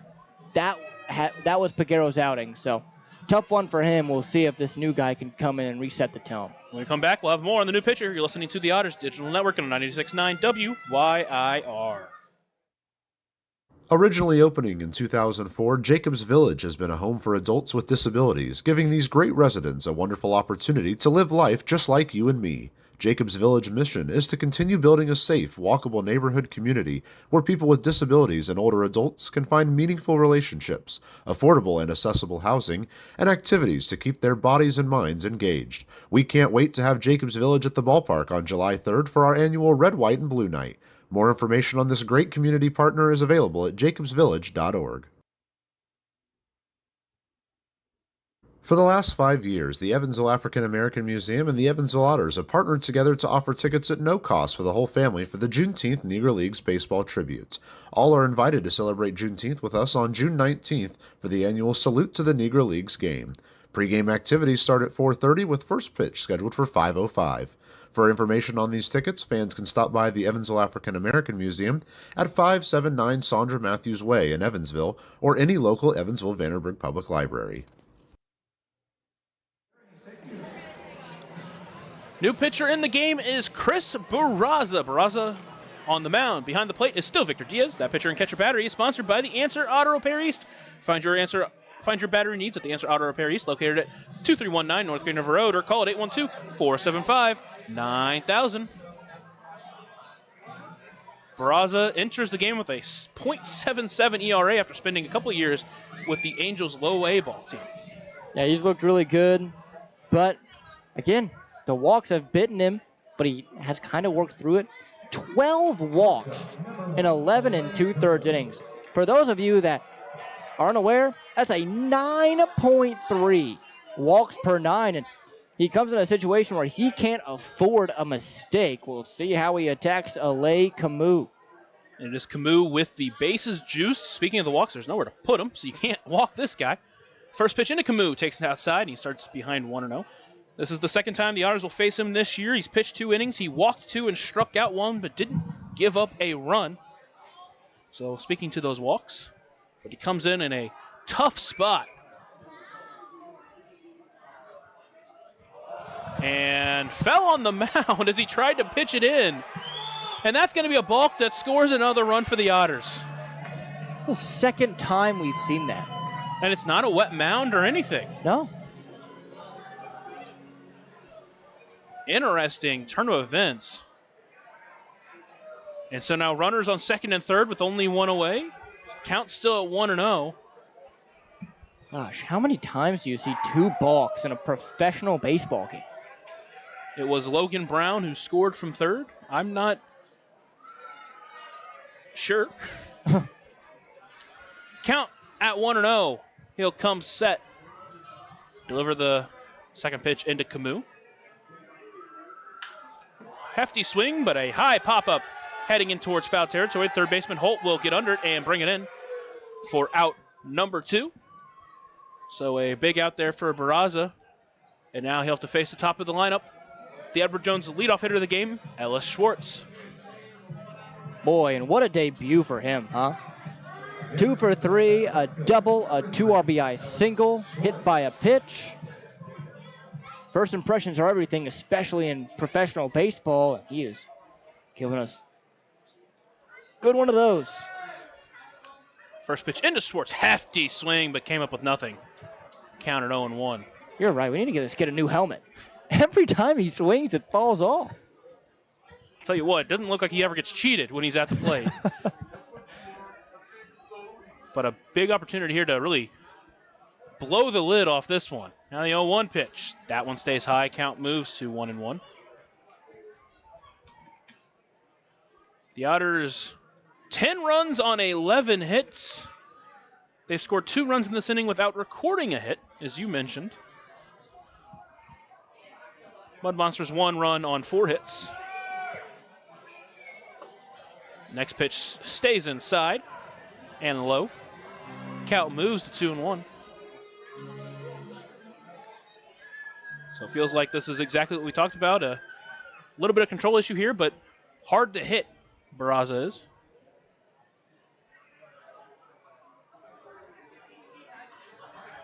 Next pitch, way high. Count moves to 3-1. So trying to find the zone. There is a base open, but obviously Ellis has had a great game, but I don't really want to face the next guy in the lineup. That being Graham Brown, of course. Especially with the day he's having. 3-1 pitch into the right fielder. He'll take that one for a strike. Count runs full. It's borderline, but a strike at the knees.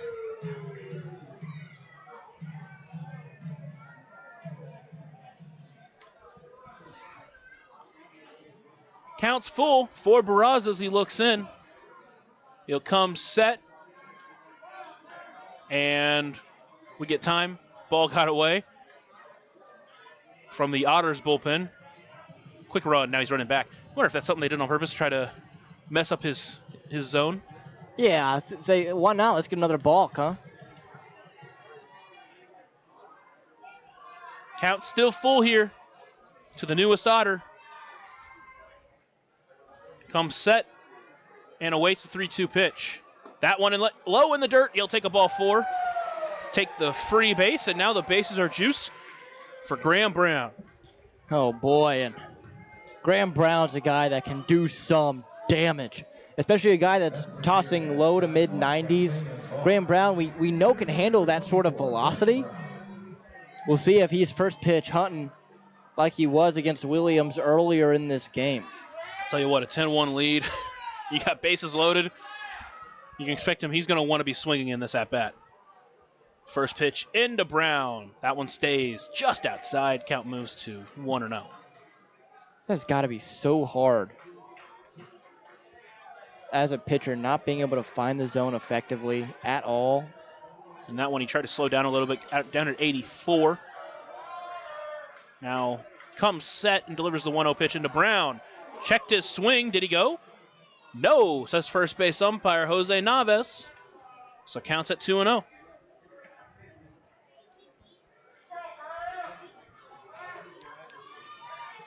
Brown stands at 6 foot even in the right-handed batter's box, an open stance for him. Now the 2-0 pitch. Hefty swing at a pitch that's up and out of the zone. Gets contact on it, but fouls it back. Count moves to 2-1.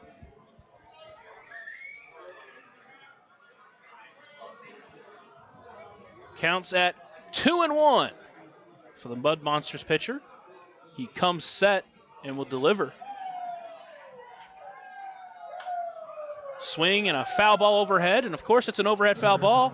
Brought to you by Heads Construction. Choose the best and never regret it. Count now even at 2-2.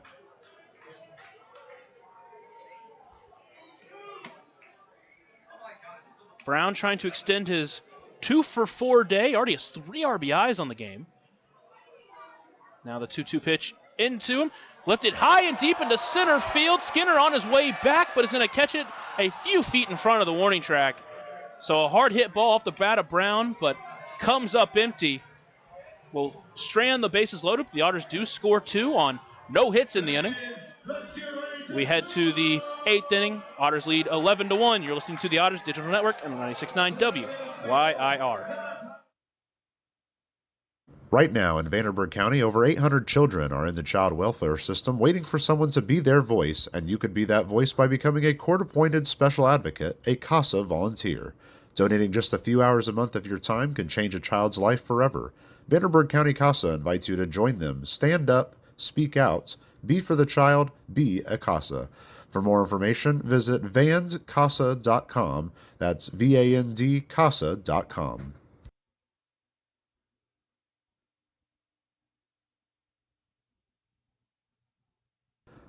Ballet Indiana is made up of local ballet professionals, dedicated parents, and community members in order to provide unique and life-enriching experiences for hundreds of young dancers, while carrying out their mission to inspire a lifelong appreciation for dance for both our dancers and the Evansville community.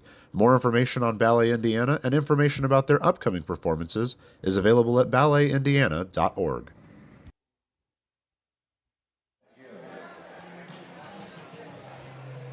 Next pitcher in for the Otters is Jack Washburn. The second time we'll see him this year. In his first appearance, pitched an inning, gave up 1 hit, struck 1 out, but didn't give up any runs as he looks to try to finish off potentially these last 2 innings, depending on how the Otters want to use him here, and get through this game and go home winners. And this would be a nice series win against this Mississippi team. When on the road the first time you faced them, you got swept, and They are definitely in a position to do it. 10-1 their lead with only 6 outs remaining for the Mud Monsters. Very doable, to say the absolute least. It's Kyle Booker who will step into the batter's box. 1 for 3 in the ball game. Has a strikeout. 4 for 12 on the series. Awaits the first pitch in from Washburn. Hefty swing, comes up with nothing. Gets behind 0-1.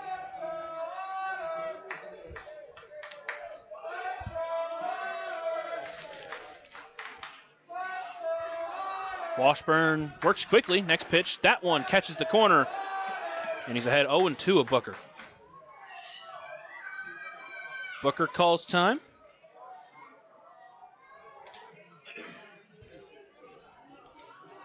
Washburn in his second professional season.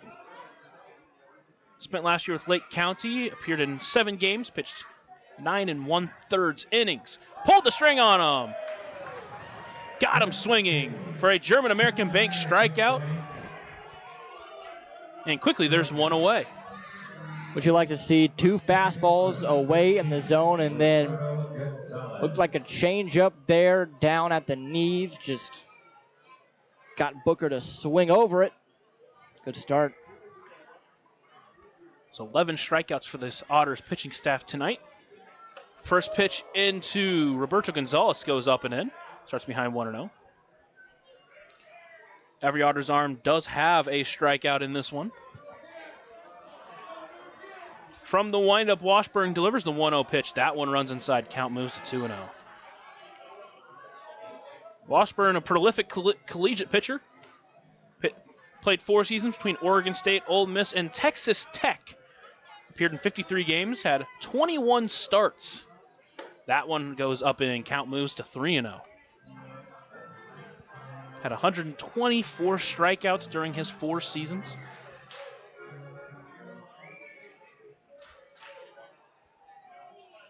And now delivers the 3-0 pitch into Gonzalez. That one finds his own. Count moves to 3-1. And get me over fastball there, but Gonzalez was taken all the way.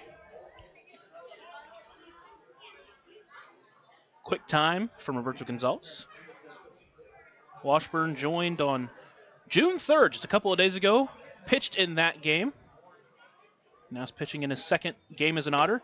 That pitch runs up and in, so he'll draw the walk, Gonzalez does. And with 1 away, that will bring in Samil De La Rosa. Left fielder 24, Samil De La Rosa.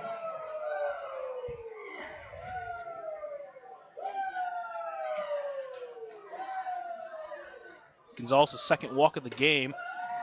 Late swing there from De La Rosa. And he calls time. He needs to completely reset.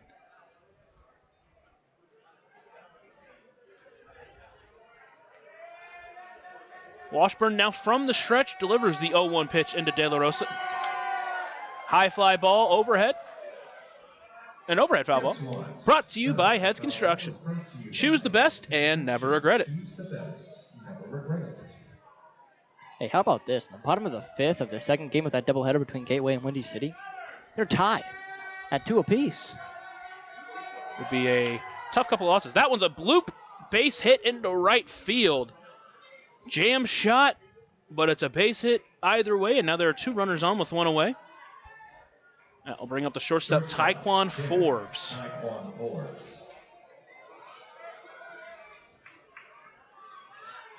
Forbes still searching for his first hit in the series. Comes into this at bat 0 for 10. 6 strikeouts. Does have a walk.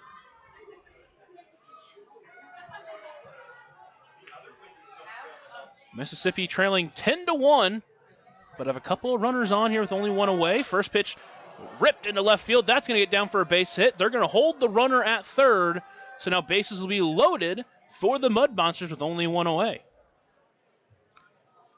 Wouldn't be Otterball without the game getting interesting, huh? That's certainly a truth right there. Forbes finally able to break through, turning on that fastball. That was up and in on the hands and scorched it into left. It's Carell Paz with the bases loaded. 0 for 10 in the series after getting 6 hits and 5 RBIs in the first series against the Otters. First pitch, chopper towards first, but it's going to hook foul. Count now at 0-1 as Washburn walks back to the mound. Paz coming into today's game, a 208 average, 11 RBIs on the year. That one in the dirt gets back to the backstop, but it's going to bounce right back to Logan Brown, and everyone's going to stay put. Count now at 1-1. And that's when you just are thankful that you play here at historic Bosse Field, where there's no room behind home plate between dirt patch and the backstop. Saved a run right there. Washburn will look into Logan Brown as he tries to work himself out of this jam. Count 1-1. It's the right fielder Paz. That one in the dirt. Blocked by Logan Brown. It's going to go to his right. He didn't know where it went, so it's the pitcher Washburn who went and got it. Still held the runner. Base is still loaded with a 2-1 count now.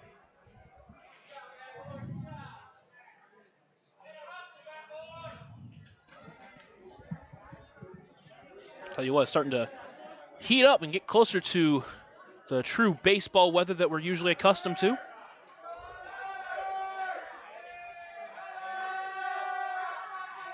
Two-one pitch into Paz, ripped into right field. It's going to hook foul.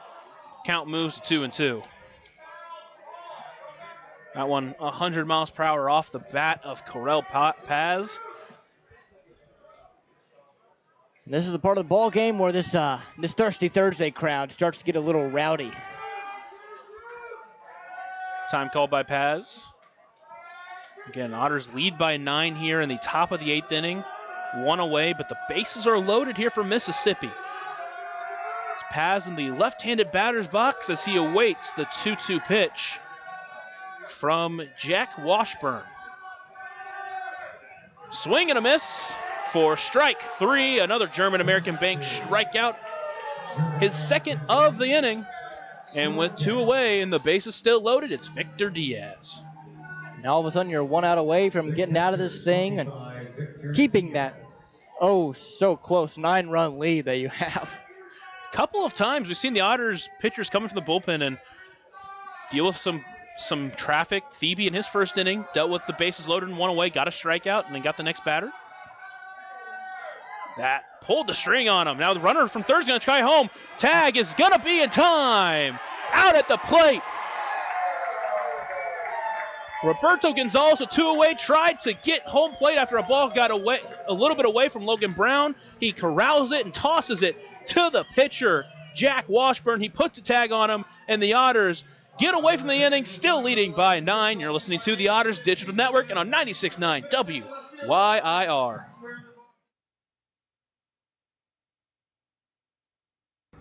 Maintaining our independence becomes more and more vital as we age. Swerka and more can help you navigate this important journey by answering your questions and connecting you to free and unbiased community resources and support services.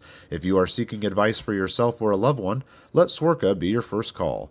More information available at swerka.org or by calling 812-464-7800.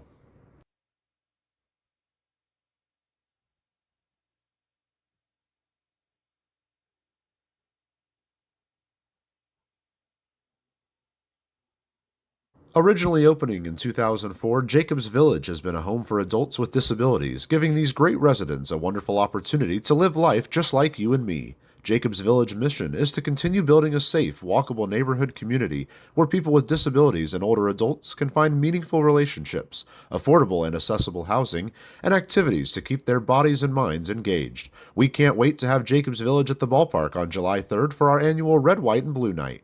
More information on this great community partner is available at jacobsvillage.org.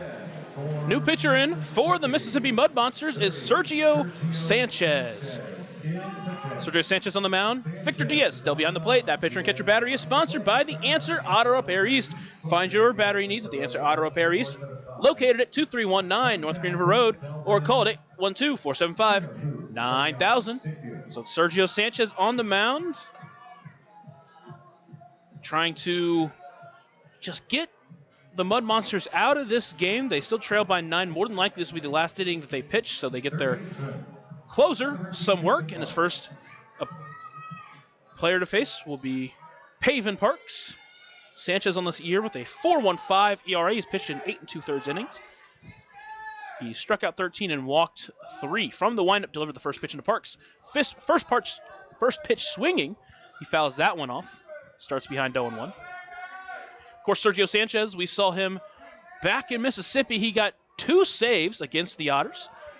In his final game, he struck out 2 of the 3 Otters he faced. Oh my God, that's Jackie's disease. So he tries to just get the Mississippi out of this game. Next pitch in the dirt, count. No. Taken for a strike. Count moves to 1-1. Count moves to 0-2. Sorry. Look at the catcher just dipped a little bit lower than normal there. Now the 0-2 pitch into Pavin Parks. High fly ball. That one's going to get out of play and overhead. And, of course, it's an overhead foul ball. Brought to you by Heads Construction. Choose the best and never regret it. Choose the best. Never regret it. That pitch was at 96 miles per hour.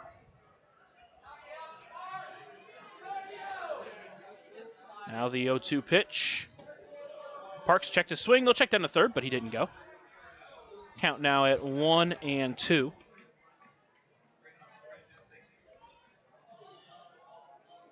Parks 0 for 4 on the game, but he's been robbed. Was robbed earlier after that Graham Brown home run.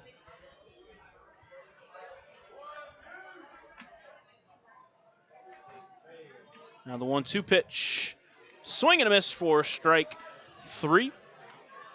And a first out for Sergio Sanchez will more than likely end the 6-game hitting streak for Pavin Parks. Number 20. And now it's L.J. Jones who will come to the plate. Boy, and LJ's had a good day, huh? 2 for 4, reached on an error. He has a run scored as well, a double. And both of his hits have come up over 100 miles per hour off the bat. First pitch, Bender. Gets L.J. Jones looking at the first pitch for a strike.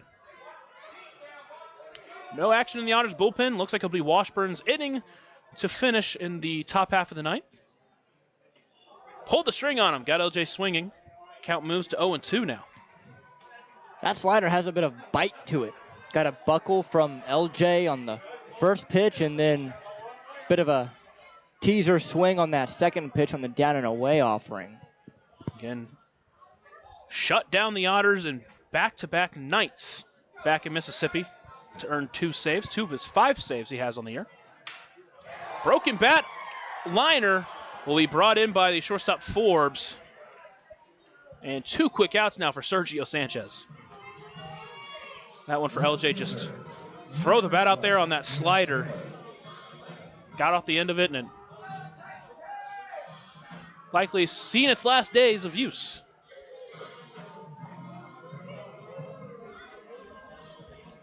Now it's Keenan Taylor. An RBI base knock earlier in the game. First pitch, watches that for a strike. Count moves to 0-1. He's walked, and he's scored 2 runs for the Otters tonight. Him and Will Banks both 2-run scorers. From the windup, the 0-1 pitch into Taylor. Line that one just left of the third base bag. Count moves to 0-2. Taylor will take time as he tries to reset and work down 0-2. The Otters try to figure something out against this Mud Monsters closer. 0-2 pitch. High fly ball. Shallow center field. Skinner coming in. It's Gonzalez coming out. And it's going to drop in between both of them, and Taylor's going to get to second base. A Deerhead double-decker double. And the inning continues. Bad luck there for Sergio Sanchez. I mean, Just perfect spot, literally perfect spot. Too far in for Booker, a hair too far out for Gonzalez. Nice break, though, for Keenan, who now has reached his in each of the last 3 innings. Joins a 2-hit club with L.J. Jones, Graham Brown, and Ellis Schwartz. Now it's Logan Brown. He tries to do the same here. First pitch in the dirt, gets by the catcher Diaz.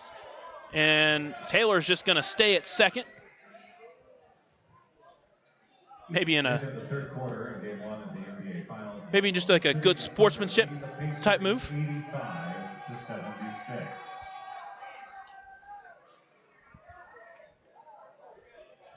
Now count at 1-0.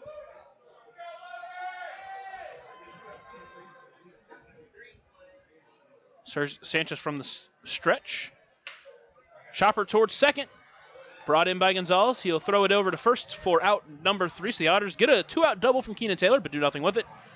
Otters still lead 10-1 as we head to the 9th inning. You're listening to the Otters Digital Network and 96.9 WYIR. For the last 5 years, the Evansville African American Museum and the Evansville Otters have partnered together to offer tickets at no cost for the whole family for the Juneteenth Negro Leagues Baseball Tribute. All are invited to celebrate Juneteenth with us on June 19th for the annual Salute to the Negro Leagues game. Pre-game activities start at 4:30 with first pitch scheduled for 5:05. For information on these tickets, fans can stop by the Evansville African American Museum at 579 Sandra Matthews Way in Evansville or any local Evansville-Vanderburgh Public Library.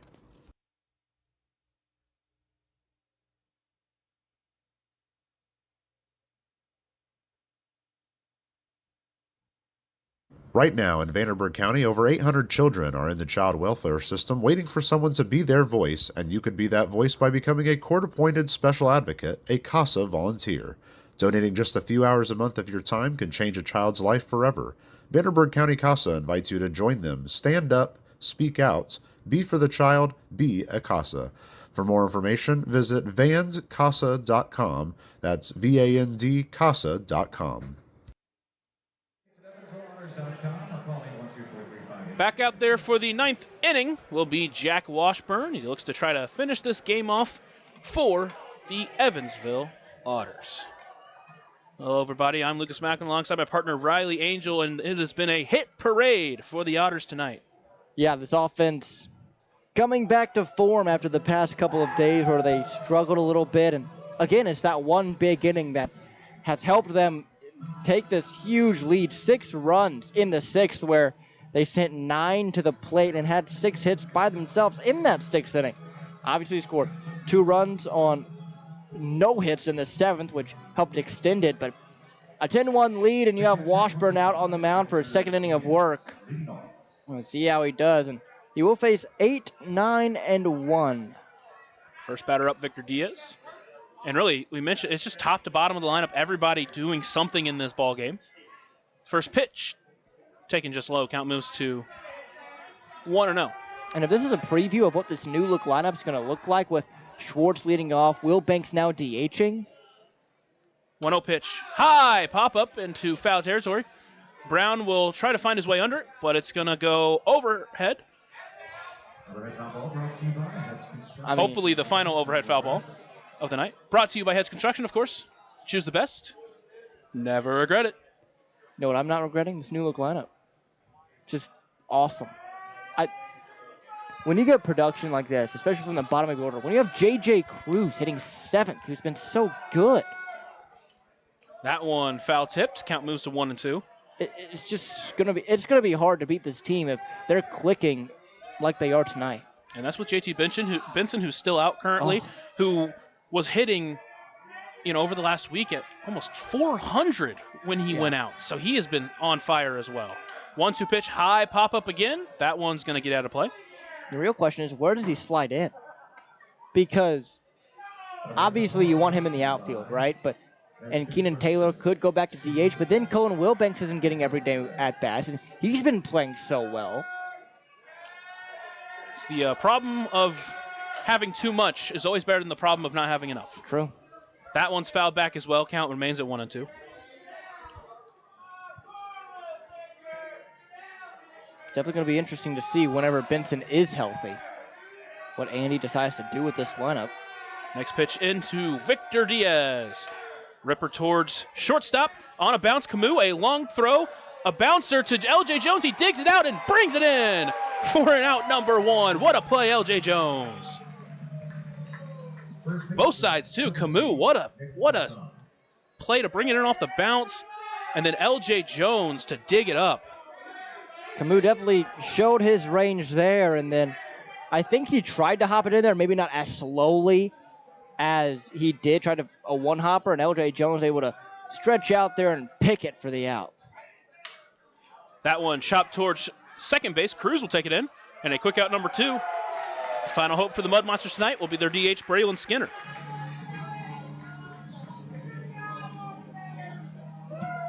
Evansville searching for double-digit wins this year. This would be number 10. It would be their 4th straight series victory at home. They would move to 4-1 in series at home. Of course, 0-3 on the road. But again, with how this team is playing, it's only a matter of time before they click there as well. First pitch checked to swing, but he foul tipped it. Count moves to 0-1. You know what? I want to see if what we can do so far. I want to see if we can get more wins than the Rockies at the end of this year. That's what I want. That is the goal, I think, of every Frontier League team. Can we get more wins than the Rockies? That pitch outside, count moves to 1-1. And I don't know if the Otters will do it. We're getting close, but they have more games than us, unfortunately. True. But you know what team might? Quebec. Quebec Or might. Schaumburg. That is true. Next pitch, foul tip, that one back. Count moves to 1-2.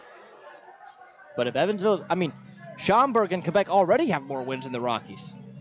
So does Sussex County. It's going to be a fun race to the end, won't it? Oh, that's the race I want to watch closely. We got some division races, but we also got some races with the Rockies. 1-2 pitch. That's a chopper towards third. It's going to be a tough play for Parks. Tries to barehand it, doesn't bring it in. And so Skinner will reach first base. I would believe that'd be ruled a base hit. Third baseman, forward. And it will extend to the third baseman, Travis Holt. That was a play that I think you kind of had to barehand it with the speed of Skinner running to first. I like the idea from Parks there. If you bring in with a glove, almost certainly you're not going to get him, so you try to barehand it and make the play. But either way, a tough break for the Otters there. And now runner on first with 2 away will lead to Travis Holt. First pitch. On the ground towards short. Camus will take it in. Short throw over to second. In time for out number 3. So the Otters take game 3 of the series. They take the series, their 4th straight home series win. They win 10-1 over the Mud Monsters with 12 hits in the game. Just a straight dismantling of this Mud Monsters team. You take that momentum from yesterday and you turn it into what you have tonight, and that it rings so huge. And now you have the division leader coming in this weekend in Washington, and you have a chance with all this momentum on your side to hopefully win that series, get within a game of them, and then go up to Lake Erie, who's been struggling, and do the same thing. This is a big win for Evansville. It's always good when you win a series, but it's especially good when you win a series with a division rival coming in the very next day. And how about this? Nolan Thebe, first career professional win as an Evansville Otter. And we'll talk about that and more on the Papa John's postgame show. You're listening to the Otters on the Otters Digital Network and on 96.9 WYIR. Maintaining our independence becomes more and more vital as we age. Swerka and more can help you navigate this important journey by answering your questions and connecting you to free and unbiased community resources and support services. If you are seeking advice for yourself or a loved one, let Swerka be your first call. More information available at swerka.org or by calling 812-464-7800. Welcome into the Papa John's postgame show. Remember, Papa John's is the official sponsor of the Otters pregame and postgame shows.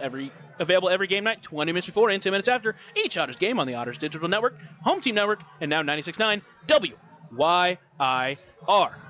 Otters a big win in tonight's game. They took the lead off a Graham Brown 2-run home run in the third, and then a huge 6-run 6th inning and 2 more runs in the 7th. They win 10-1 with 12 hits and no errors in this game. Just never looked back after Graham Brown sent one over the left field wall. A huge win. It feels so good, especially after the struggles of last week on the road, and then you lose the first game of this homestand, and the team just kind of felt like it was in a funk.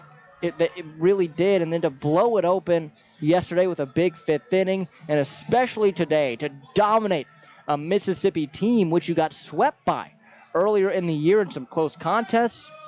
It feels really good for Evansville to come in here and do this in front of a big crowd as well. Just amazing for this Otters team. Yeah, and you can't talk enough about how the pitching staff really showed up tonight. 5 different Otters pitchers. You got 2 innings from Montilva in that shortened start. Ended up being a sort of bullpen game. He went 2 innings, gave up the lone run of the game. You think you saw a little bit of him working through that issue with his side. So just got a couple innings work, get that work in. That's always huge. And then Thebe came in, struggled a little bit in that first inning, but got through it, didn't give up any runs, and looked so good in that second inning. A huge, huge performance from him. He finished the game with 2 strikeouts, did walk 2 and gave up 2 hits, but again, no runs given up. Yohan Gonzalez, what more can you say? He is the worst enemy of the Mud Monsters. 20 up, 20 down in the 6 games against this team. He has been so good. He pitched 2 innings, struck out 4, didn't give up. He faced the minimum in that. McCullough pitched an inning, struck out 1, only faced 3. And then Jake Washburn came in, struggled a little bit in that first inning, but that second inning looks really good. Gave up a couple hits, struck out 2, and walked 1, faced 9 batters on the night. And again, those 5 guys combined to only give up 1 run in the game. If you're only giving up 1 run against a team, the way this offense plays, that's almost a guaranteed win game in, game out. And they also had 12 strikeouts total as a staff tonight, which is huge. Just dominance from this pitching staff. Obviously, the offense did their job, but if we only have that Graham Brown 2-run homer, we still win this game tonight, which is amazing. And this is with guys that you probably wouldn't have seen. I mean, obviously, you probably still would have seen Yohan, but you probably wouldn't have seen some of these guys in the back end of the game had it been that 1-run game, and that's just very impressive for some guys that are pretty new. McCullough did get the save yesterday, but he's still really new, and obviously Washburn just got signed on Tuesday. So to see these guys really step up and pitch some big games, that is huge. Remember, you're listening to the Papa John's pregame show. Papa John's is the official sponsor of the Otters pregame and postgame shows, available every game night, 20 minutes before and 10 minutes after each Otters game on the Otters Digital Network and on the Home Team Network, as well as 96.9 WYIR. Talked a lot about the pitching, but now let's talk about the offense. It was top to bottom. Every Otter, except for Paven Parks, ended with a hit. Multiple hits from Keenan Taylor, L.J. Jones, Graham Brown, and Ellis Schwartz.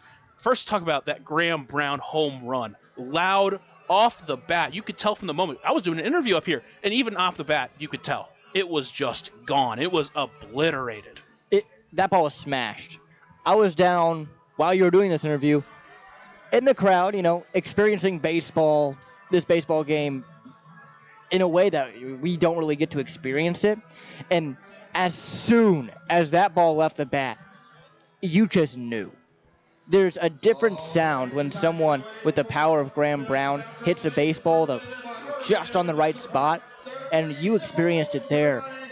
Huge swing of the bat for him that just helped this offense explode. It seemed like it opened a can of worms against this Mississippi team. And then we have to talk about the debut of Ellis Schwartz. He came in, and it looked like he was a seasoned veteran with the way he played. He looked really good. A double, a 2 RBI single. A couple times he got on base via the walk and the hit by pitch. Only got out once, and that time he did get out, he sent it to center field fairly deep. So he looked really good, and that's any sign of how he's going to play the rest of this year in that leadoff spot, because I doubt he's getting moved from that spot tomorrow. If you have him, Graham Brown, JT Benson, the 3 in the outfield, with Keenan Taylor as a DH and a 4th outfielder, man, oh, man, look out. And we can talk about some more Otters. L.J. Jones, 2 hits, both 100-plus off the bat. Keenan Taylor, another RBI base knock. He scored 2 runs. But let's talk about Cohen Wilbanks. He goes up to the plate 4 times. He reaches 4 times. What a game from him. He ended up with a hit, couple of walks reached by the catcher's interference, just finding ways to get on base. It's something he's done so well all year for the Otters. And if you're getting on base in front of Camus and 9 and then the top of the lineup, that is a fantastic luxury the Otters have. He's making it hard to put his name out of the lineup.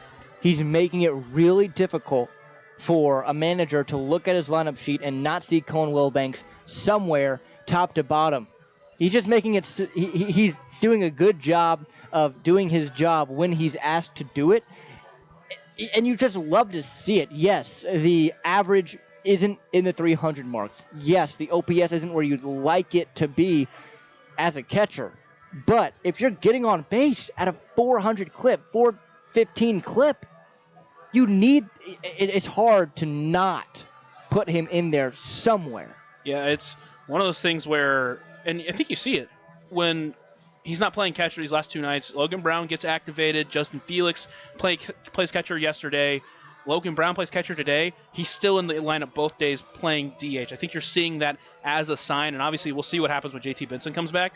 But he's a guy that should play a huge role in this team going forward, depending on how they end up, maneuvering this roster. Obviously, there's some moves that are going to have to be made at some point, and we'll see what they do. But he has played so well this year. It's been so exciting to see. And especially with the flexibility that Logan Brown has, not only being able to catch but play first base as well, I think that also opens up some reps for Cohen as well, especially, yes, you have a guy like Justin Felix who's a seasoned vet behind there, great pitch caller, and he will always catch Braden Scott games. That's no question about that. Same with John Beamer.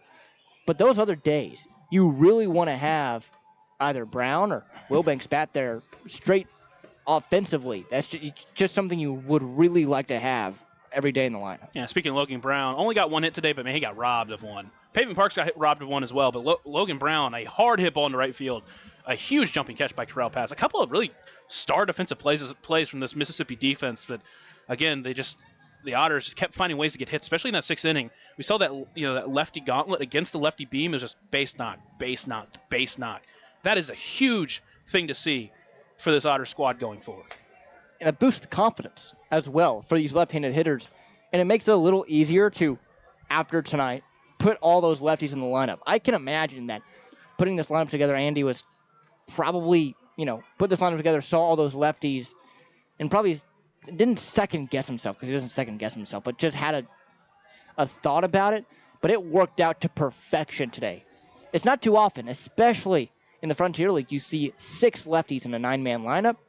Worked out tonight, scoring 10 runs, definitely something that was successful. The Otters are back tomorrow night. First game of 3 against the Washington Wildcats, the Central Division leading Washington Wildcats. First game tomorrow at 6:35 p.m. They'll play 2 more after that, 6:35 on Saturday and 5:05 on Sunday.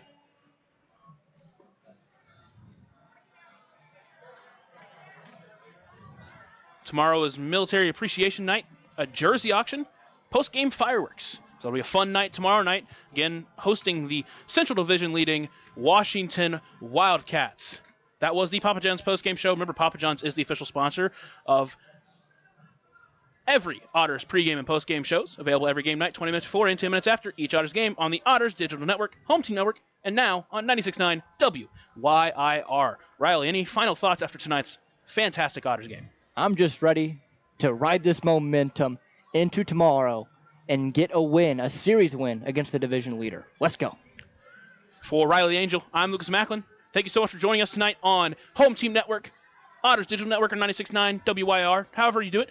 And always, as always, have a blessed night. And I'll say one thing. Go Otters, but also go Pacers. And don't let the odds get hot. Oh, don't let the odds get hot.